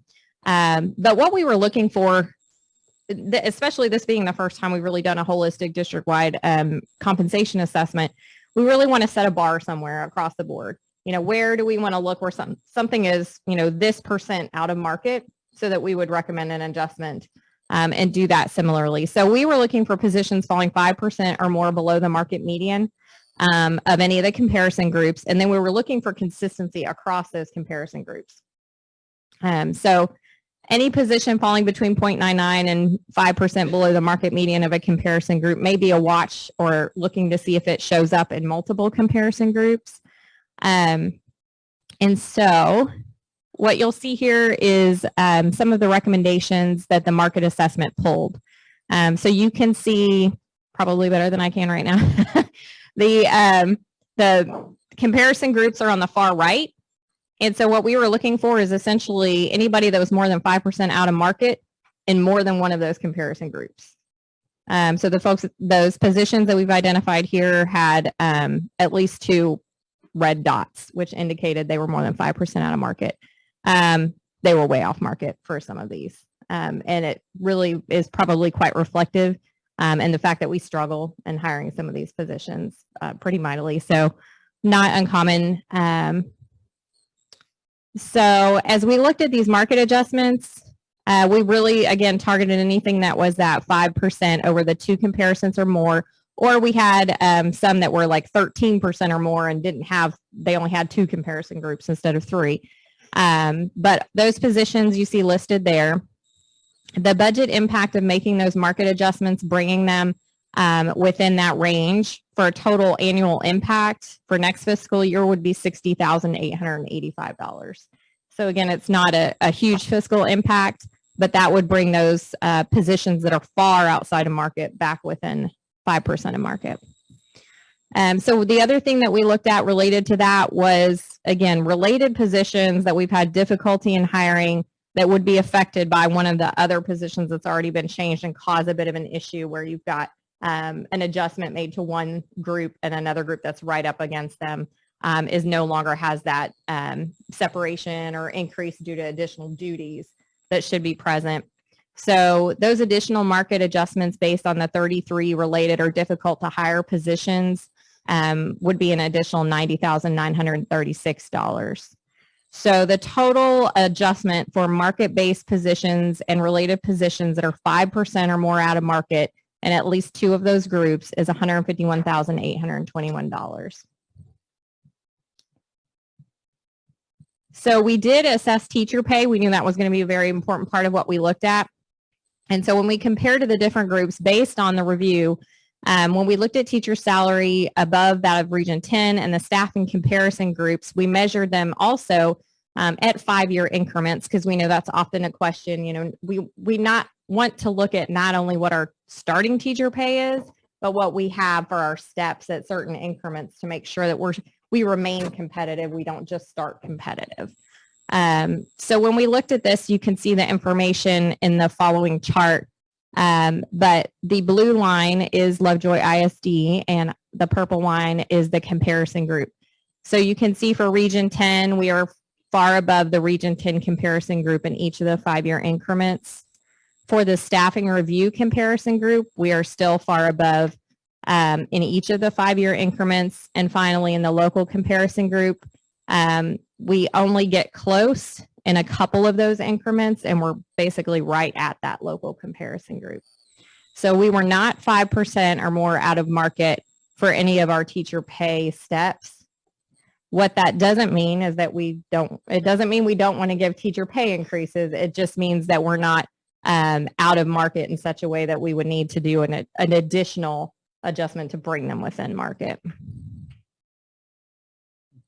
So I hope that helps explain kind of the 3 different items, the equity adjustments, potential market adjustments, and then of course, again, back to our whole budget process, we want to put all these pieces together in and know what they are, and then we can start looking at what our potential other compensation opportunities would be based on some of the earlier items we identified for different groups. So right now, obviously, we've shared a lot tonight about capacity, demography, staffing, and compensation. Just for those of you that are curious, we don't actually adopt our compensation plan until June. So these are things that we're going to be working through and towards so that we have options to consider at that time and are able to answer any questions along the way. So any questions?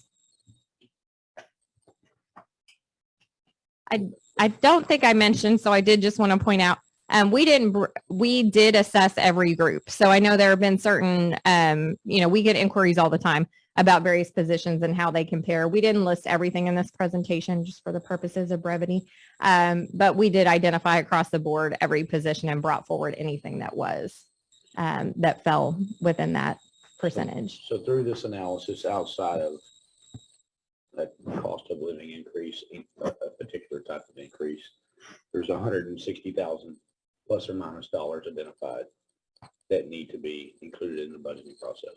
That's correct. Outside of a standard increase. That's correct.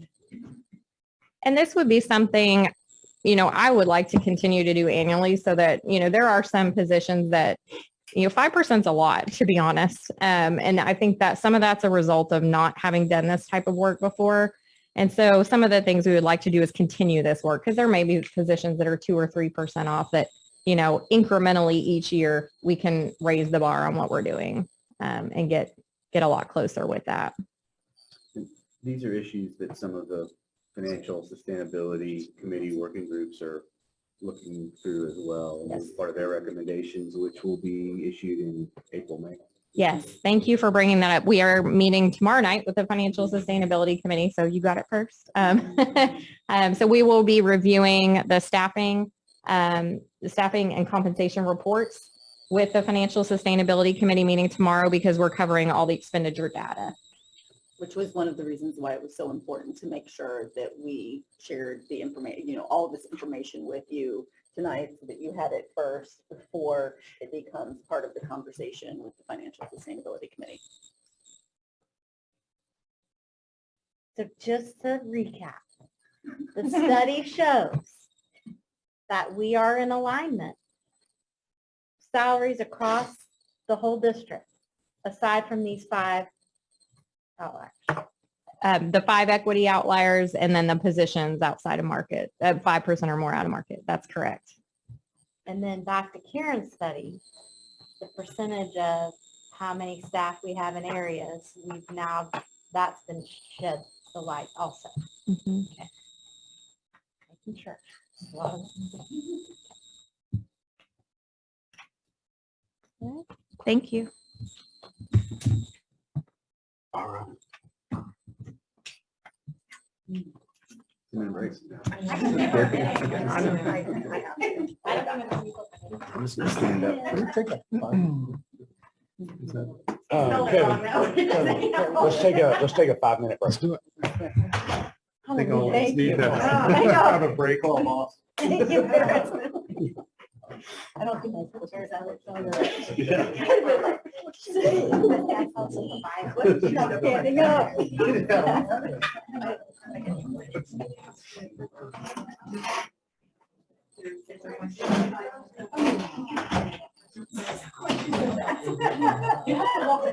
At least, yeah, that would be. Out of your office. I'm gonna get some teachers. Yes, wake up a little bit. It's a lot of data for a late at Oh night. my gosh. Yeah, I'm gonna have nightmares. You're gonna wake up and jolt.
Yeah.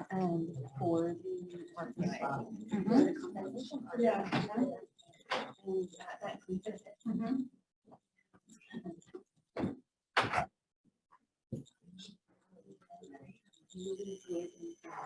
Sarah, did your head spin?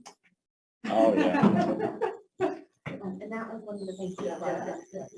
Looking at it today, hearing it tonight, and then I just hear you tomorrow. Oh, tomorrow night. Are you gonna financial sustainability? Yeah, for tomorrow. So, That's a lot. You should have said this thing is Thursday.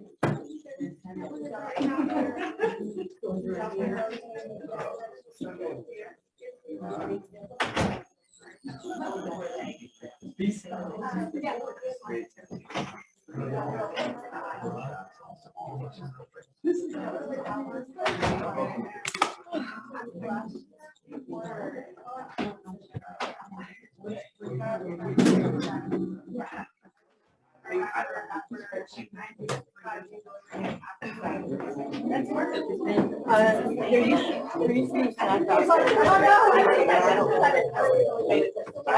asked I can go do anything right now. I'm dying. I'm dying. Like, I'm like, where's the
You're gonna I have like videos. Just at the snack house, it used to be our mascot, and traveled everywhere with. We need to get, look at that, it's in the, we have it, we sent it out. Put that in the comment card. I know. There, okay. Anonymous. We'll get this. Reese's, peanut Like, butter. yeah. Or any sour candy, or Starburst. Oh, the snack basket? Yeah. Oh, yeah. We are missing the snack That's gone basket. a few places. where I've been meeting with us. Yes. Does anybody know where the basket's located now? I can go get it. if somebody- Oh, really? We do have it? She already tried to go get it. All right. I'll accompany you if you need help. Been hidden from us? We haven't. We'll get it. Oh, my gosh. I'm sorry, I've high maintenance board. Well, the PDF is I have high not. maintenance If board it were members. Word, that would be a little more cumbersome, but the PDF is. But everyone's been thinking. I don't know, yeah. I mean, Yeah. we are 3 hours. We're easily taken care of. Really Just nicely. So. Yeah, the PDF's excellent. All right, here we go. Good. Yep.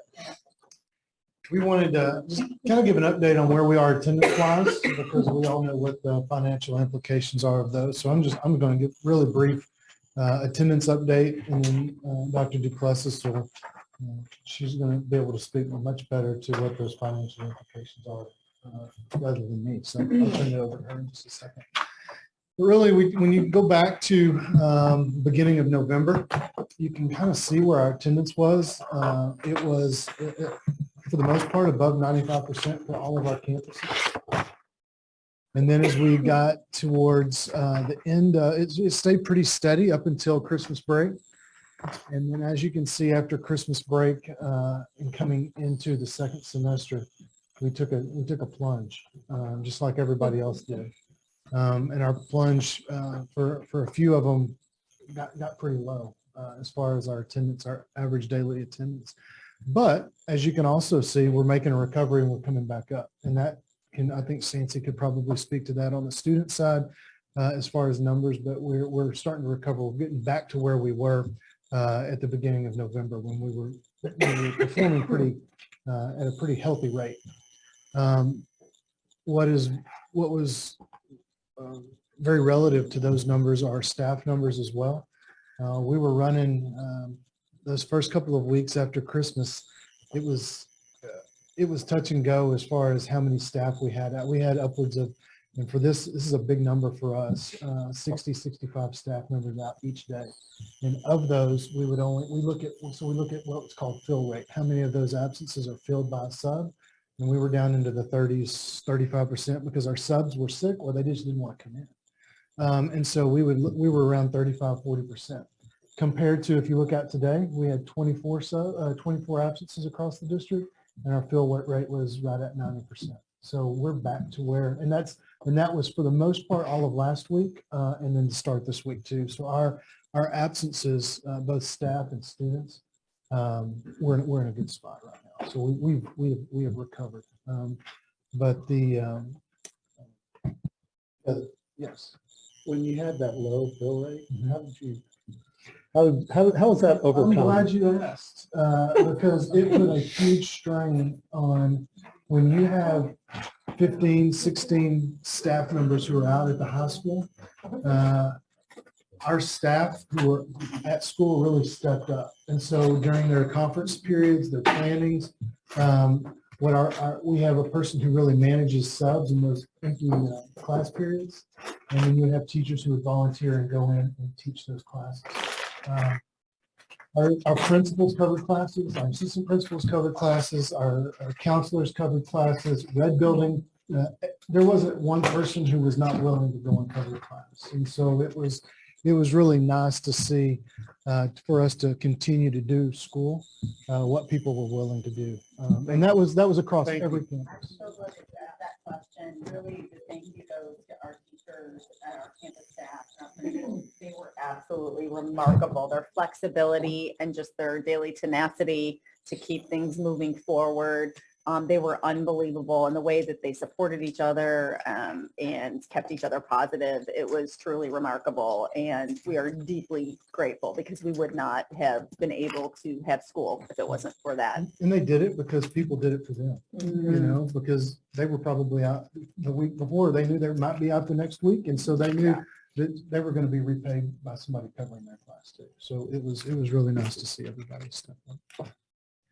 But if you look at just where we are on an average for this year, the most important number is that top number for the district. Our ADA has fallen down a bit to around 93.78. Before Christmas, it's fallen actually because of our numbers after Christmas break. Our percentages have fallen about a point to a point and a half for each of the campuses. Have we heard anything from the commissioner about the not hold harmless, whatever we're calling it? Away. Oh, sorry. I didn't know. We're getting there. Sorry, I didn't mean to cut you off. Unless you have questions about actual numbers of students being in seats, Once it goes to dollars. when it goes to dollars, I'm going to turn it over to Dr. DeClessis. That's an excellent question. I'm glad you asked.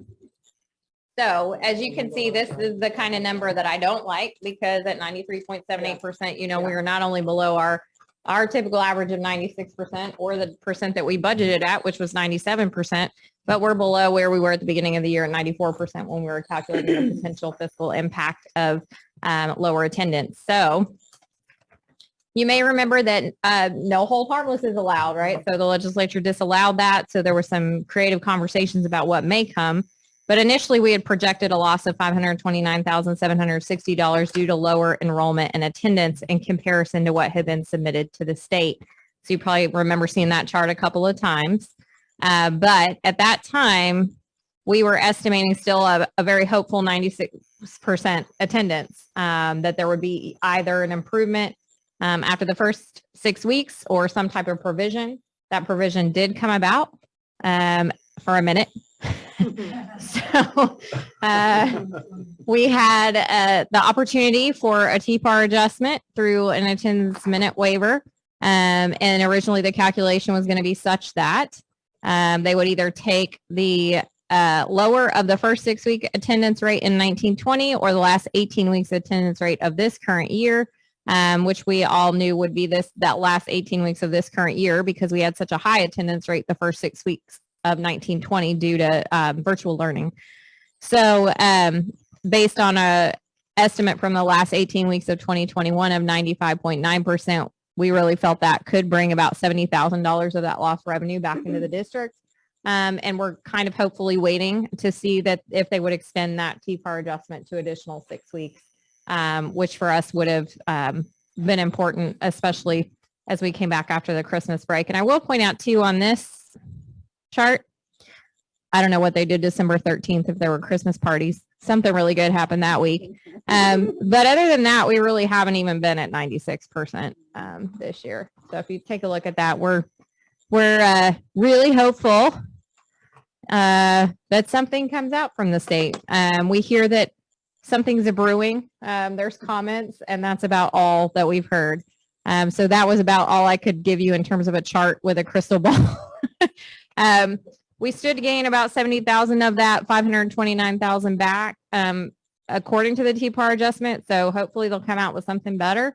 But currently, if we're looking at our enrollment and ending at a 94% attendance rate, that loss is going to be pretty significant, somewhere in the $450,000 to $900,000 range for this current fiscal year. So at this point, I think that was almost a direct quote, but it may have been off a few words, but we'll have to do something else, I think was what they said. So projecting is really a great deal of fun right now. I'm really focused on expenditures because I know what those look like.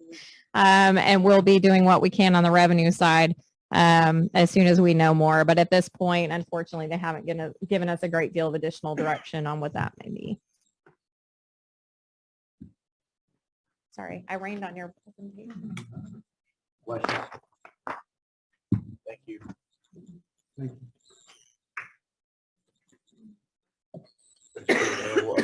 Strategic planning.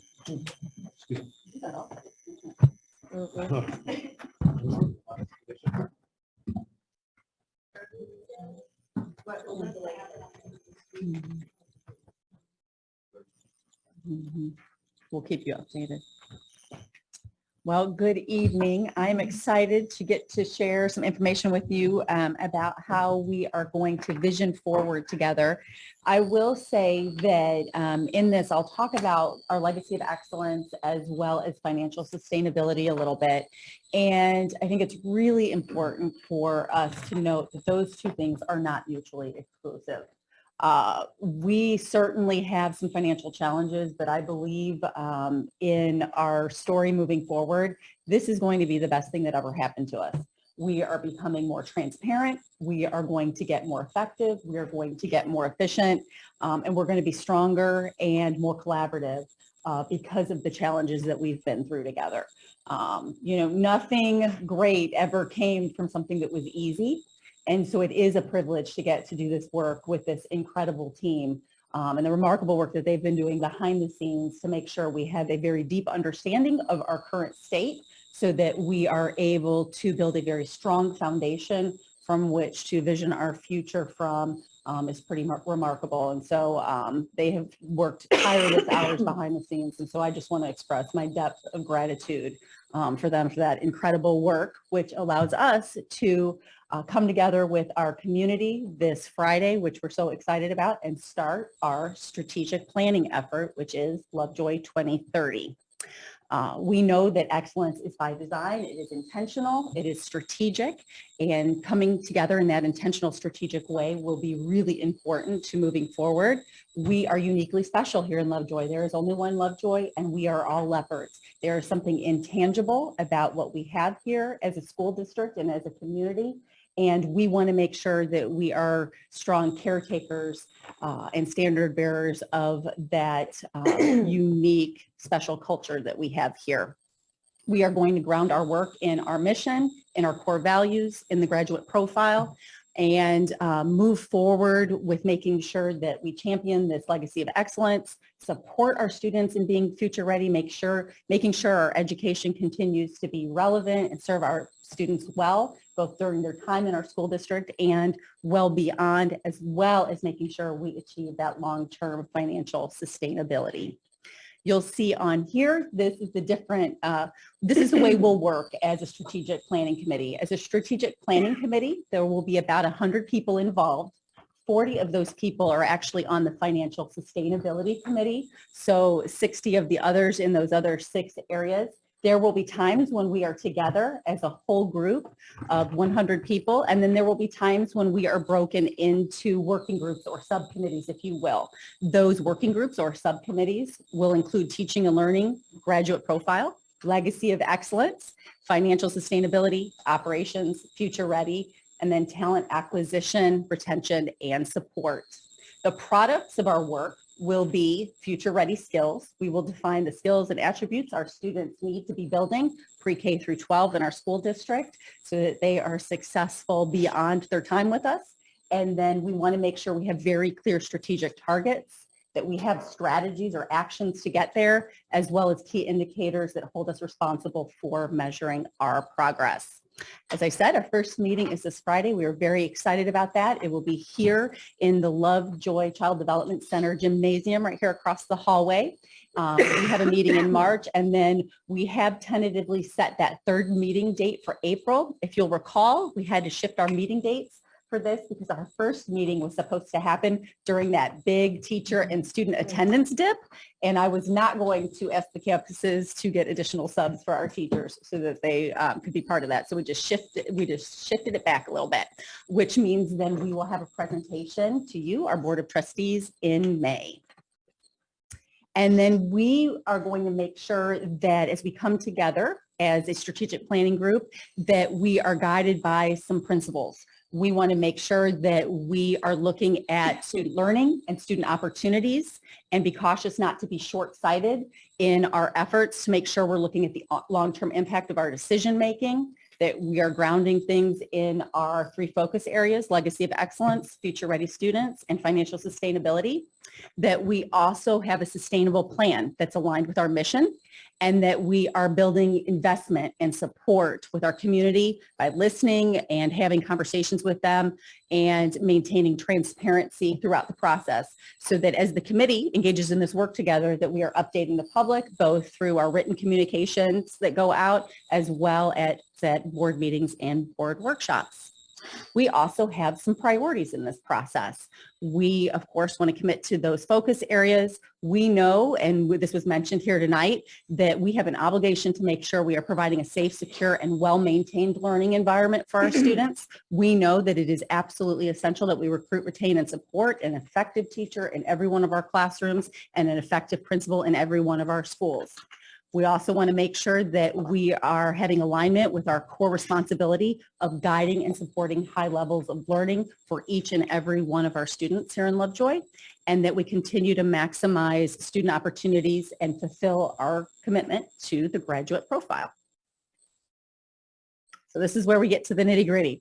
Meeting 1, which will be on Friday, we are very excited to come together and have a business, industry, and educational leader panel where we will hear from some industry experts about what is going on in their fields. We are well into the 4th Industrial Revolution, which was even further expedited by COVID and all sorts of things going online. And that is certainly impacting the way we live and work, which that should also impact on some levels the way that we educate to, again, make sure our students are future ready. We'll talk about, as a stakeholder group, what future ready skills we believe our students need to have and be building. And then we will hear from our students. We will have a student panel that will consist of 6 Lovejoy High School students, and we'll hear about their experiences in our school district, hear about what they think has gone really well that we need to make sure we continue to prioritize and invest resources in. And then we'll also hear their feedback for our opportunities for further improvement. And then we'll define those future ready skills together. So that'll be a quick win because we'll be accomplishing that on day 1 together. Then we will be primed and be set to engage in meeting 2, where we will dive into those focus areas and go into our working groups and look at our current state in these areas, look at the research base, and start having conversations about our current strengths, our weaknesses, opportunities, and threats. So then we can build those strategic targets or those goals, and then we can start talking about our actions to get us there. And meeting 3, which I said will be in April, we'll polish all of that up and start talking about how we measure our progress. And then, of course, we're going to celebrate because we're going to be so excited about what we've done together. I wanted to give you all an example so you could see something tangible in terms of what this is going to look like, what that outcome of the work will be. So this is just an example. So in the group, in the working group, future ready students, they may say, you know what, we want our students to be responsible digital citizens. If our students are going to be future ready, they're going to be engaging on a lot of technology platforms. It's very important that they have this. Well, they might come up with a strategic target or a goal that says Lovejoy ISD will develop academic programs and learning opportunities to equip students, district staff, and parents with skills to support the growth of responsible digital citizens. Got to have actions to get there. So one strategy may be to increase learning opportunities for our students and parents regarding digital citizenship and managing personal digital footprints. How would we know if we're on track with that? Well, we'll have a list of learning opportunities that we've provided. We would have the attendance at those learning opportunities. We would have surveys with that participant feedback. You'll also know as well, we will have the person responsible listed. So on every one of those key indicator areas, there will be a member of cabinet listed, and that's to hold us responsible and accountable and guide our work as we prioritize our time and resources as well to make sure we are executing on these priorities. And then, of course, we're committed to continuous improvement, and that's really what this slide shows, is this strategic plan will really inform our resource allocation and alignment, and we will take those priorities in that strategic plan and then feed them into a planning, design, development, implementation, evaluation, and maintenance and adjustment process. And this will be done, of course, based on all that feedback that we've gotten from our stakeholders. We want to make sure we're aligned. There are so many places that do a phenomenal strategic planning effort, and then the effort's done and that plan goes in a drawer and nobody ever talks about it again. Everybody's like, didn't we do that thing 2 years ago? Where are we at on that? Nobody can find a current copy. We don't want to be in that situation, which means we have to put some safeguards in place. So one of the safeguards we'll put in place is we will have a plan for strategy to implementation. We'll have that district strategic plan, and we'll have that in the this spring. And then what that will do is that will inform our 2022-2023 district improvement plan. Now, everything in our strategic plan will not go in next year's district improvement plan. We will strategically decide what priorities we are going to start working on. Because remember, it's Lovejoy 2030. We're not going to do everything right away. So we'll strategically decide what we're going to be taking action on within that year. And we'll make sure that we put that in our district improvement plan. And then, of course, our campus improvement plans flow from our district improvement plan. So this will be one strategy to make sure that we are moving into implementation.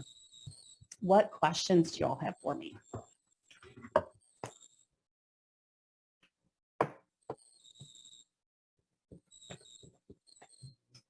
Excited to kick it off. A lot of work's going into it and a lot more to be done. So thank you for everything you all are doing. I like the logo, whoever did that, that's cool too. Region 10 helped us with that. Yeah. The mix class. And really the logo was a deliberate choice of making sure that we're pairing that, honoring our traditions, honoring that legacy of excellence, holding to some of those things that make us uniquely special, but also being open to visioning forward, that we know we've got to have a fresh look at things, a fresh approach if we're going to stay cutting edge, stay relevant, and continue that excellence. Great. Next item is Lovejoy Scholars.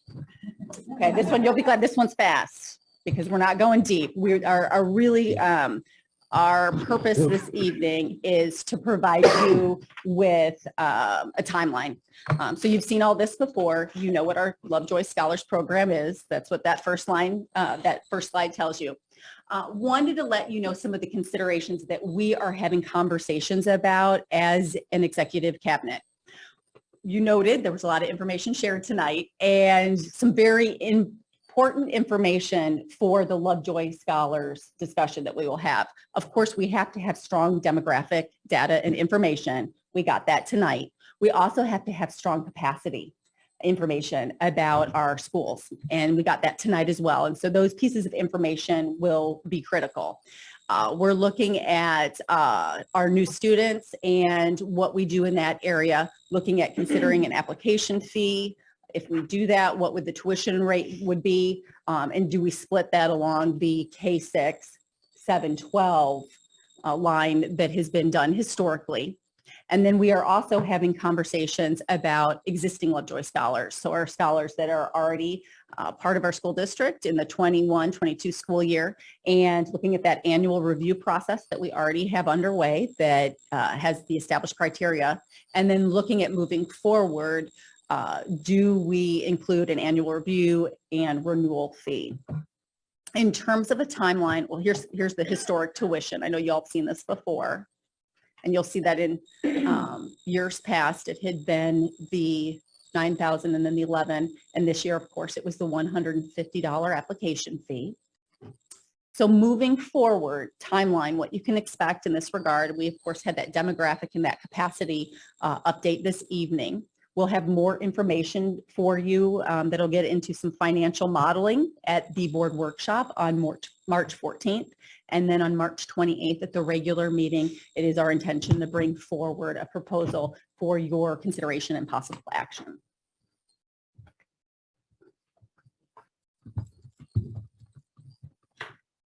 Any questions? Thank you very much. All right, item 14, consider and act on the high school detention pond improvements.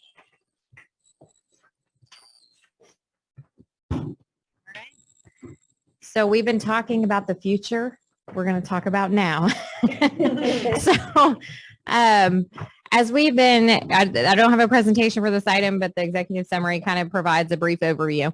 And a lot of extra documentation. If you have trouble sleeping tonight, you can read many civil engineering reports of great fascination that essentially say that our detention pond that we were required to build as part of our construction of Lovejoy High School was really designed to mitigate any additional drainage as a result of that construction, not anything that was already pre-existing.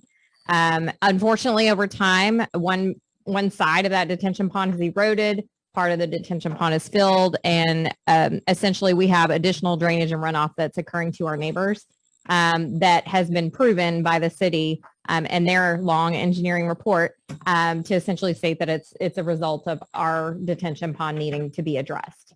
Fortunately, we had a lot of construction. Did you see all that dirt moving around? Well, we just kind of moved it over there to that detention pond. So we're trying to minimize cost and get that addressed as expeditedly as we can and as efficiently as we can.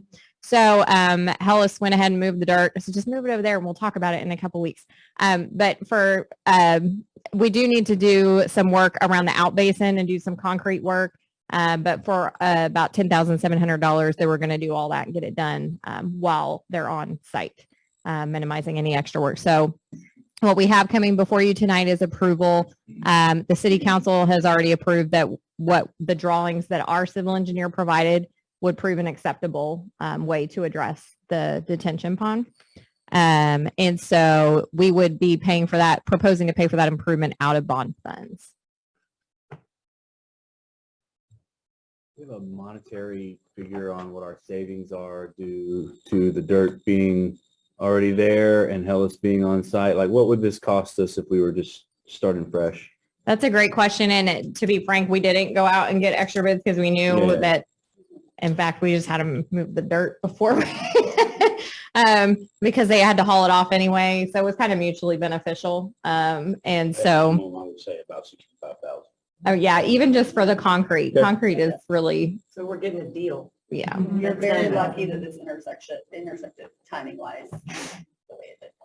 It could have cost us a lot more. We'll put it that way. Absolutely. Absolutely. How long will it last once we do this? As long as we maintain it well. If we keep vegetation in the detention pond and we maintain it, it should not erode. But if we let that deteriorate and we don't maintain good grass, for lack of a better term, there's something to hold the earth together when it rains and runs off, it'll erode again over time, and silt will go into the detention pond, which takes away from its capacity. Right. And that's a great point, because one of the things that we did review was the documentation. I got with them and got their, what's our code compliance, what's the current model. And so we did go over that with our maintenance team that, kind of we need to be attending to that and maybe get in partnership with the city, borrow some of their equipment maybe during the summer and take care of maintaining that. So recommendation is to update the detention pond, cost of $10,700. One question I have, some of the supporting materials, I've not read through the hundreds of pages of engineering reports, but it looked like there were recommendations made for surrounding neighborhoods and areas also. We're just one piece of this puzzle, I think, with this flooding and drainage issue. Is there anything, we only control what we control, but if all these other areas don't do their piece of it, is there negative implications on what we're doing also? So this study that was done by the city of Lucas addresses some major flooding problems in all those neighborhoods that surround the high school all the way down to States Parkway because it doesn't drain well. These are things that can be done. As far as these things getting done, the city has not proposed at this point to fund any of this. Right. So there's no guarantee any of this will ever be done. But I think we as a district are doing our part to ensure that. So this isn't something that's being forced upon us. This is just us doing the right thing. This was a courtesy. Okay. By this engineering report was a courtesy by the city to the citizens at this point. Okay. They may in fact decide to act in some way, which they don't have the funding for currently, I'm told. But at the same time, they may find a way to do it. We're doing our part though, based on the recommendations to improve our runoff and control that. Bringing ours back to what it was. What it was pre-high school, right, restoring it. And there were additional recommendations for some of the other contiguous property owners. So to your point, there were lots of findings in the report and other, entities that were contacted to do their part in their area as well. I move to go forward with the recommendation as presented. So moved, Jason Jennings. Second. Second, Jeff Wood, all in favor? Aye. Opposed? All right, consider and act on emergency closure pay. I thought I was up again. So again, in the interest of here now, so we obviously had an emergency closure on Thursday and Friday. Our auxiliary staff did report second shift custodial on Thursday for a brief time so that we could ensure that we at least cleaned out some things, but we did want to send them home before it became dangerous. So the other staff that reported on Friday were all salaried staff. But what happens on those emergency closures for our 240 and 250 day staff members, they are scheduled for any of the makeup work days already that on their calendar. So essentially as hourly employees, if we were to bring them in to make up that day and any subsequent week on their calendar, we would have to bring them in on a Saturday. And essentially it would then be overtime because their overtime is calculated on a weekly basis. So what we run into on the auxiliary side is at that point, we're bringing people in for no real purpose on a Saturday or holiday in which they normally wouldn't have gotten paid and paying them premium to come in and report for a day of work. So our board policy, as most school districts do, does allow us to, as a district, determine to pay those 240 and 250 staff members who would be working on that day, makeup day, that we make them whole and pay them for the days that they were not allowed to report to work. And there's no fiscal implications because this is already budgeted in the payroll. That's correct. Okay. I'll make the motion that we proceed as recommended. Second. So moved, Jeff Wood, second, Ian Smith, all in favor? Aye. Opposed? Thank you.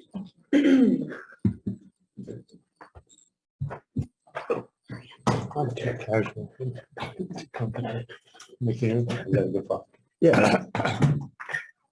Well, you asked the relevant question. Yeah. That was the question. Yeah.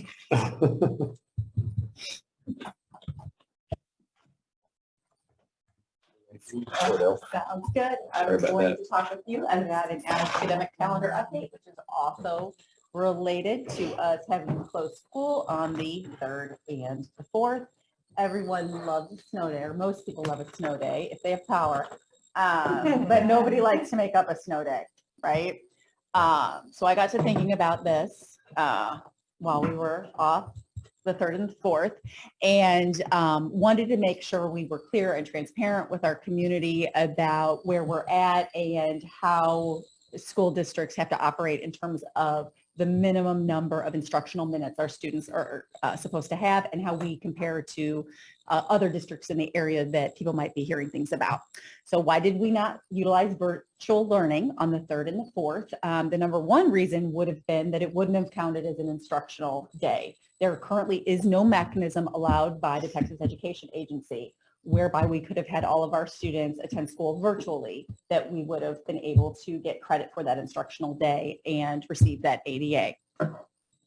And then we also had some questions about, well, I've heard some other school districts are not having to make up their bad weather days, and some of them even communicated that at the same time that they communicated their closure.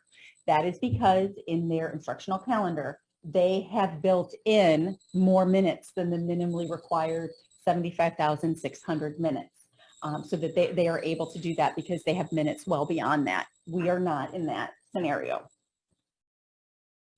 But the Texas Education Code does give school districts the ability to add additional minutes to the end of a district's normal school hours as necessary to compensate for minutes lost due to school closures. So when you look at our academic calendar, currently what we would have to do in order to make up February 3rd and 4th is we would have to utilize our bad weather day on February 21st and our bad weather day on April 18th. And though this academic calendar was of course approved this past February of 21. So we were closed on the 3rd and 4th. Our current academic calendar requires students to attend school on February 21st and the 18th. Something to keep in mind is that February 21st is President's Day. It is a federal holiday. So we have an option if you all are interested in considering this. We are going to school a half day. Our students are going to school a half day on February 17th. This is an early release day. And if we were to turn that February 17th day into a full day of school and add 3 minutes to the beginning of the school day, starting on February 14th until the end of the year, our students would not have to attend and our staff would not have to attend on February 21st. So they would still be able to have that off. And that would be, minutes would have to be added back only to the elementary, intermediate, and middle school levels. Our high school has enough minutes where they would not have to eke up the start of school time. Those start of school times that are being proposed, and it being proposed that that's on the beginning of the school day, that was under the recommendation of our principals. We also believe that that would have the least impact on our transportation as well.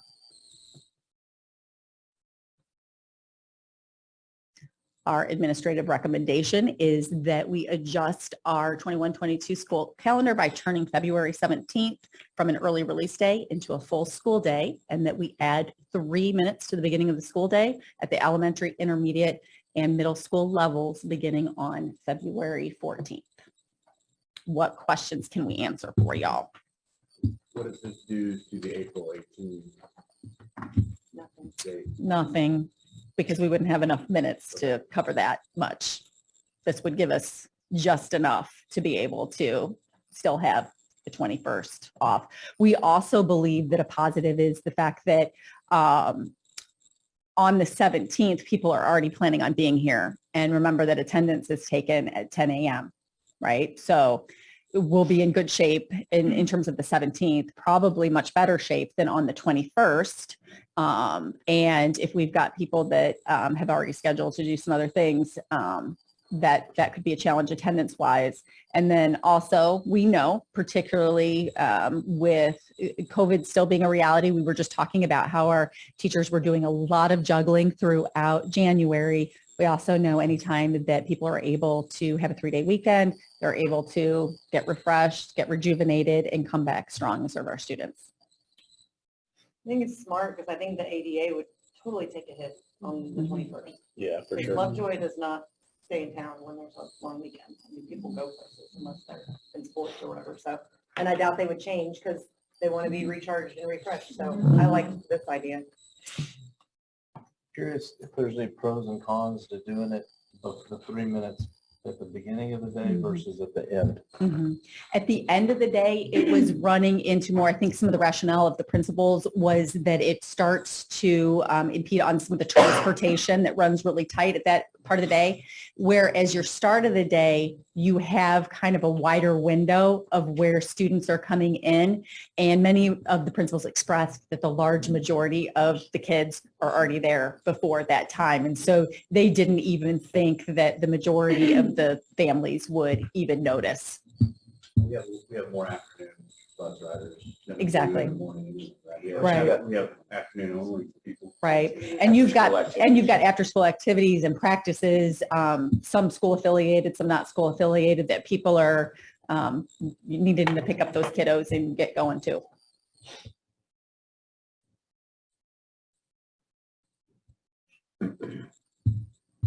Any other questions? Not, we would need a motion. I move we make the adjustment to the calendar as presented. So moved. Second, Marvin, all in favor? Aye. Opposed?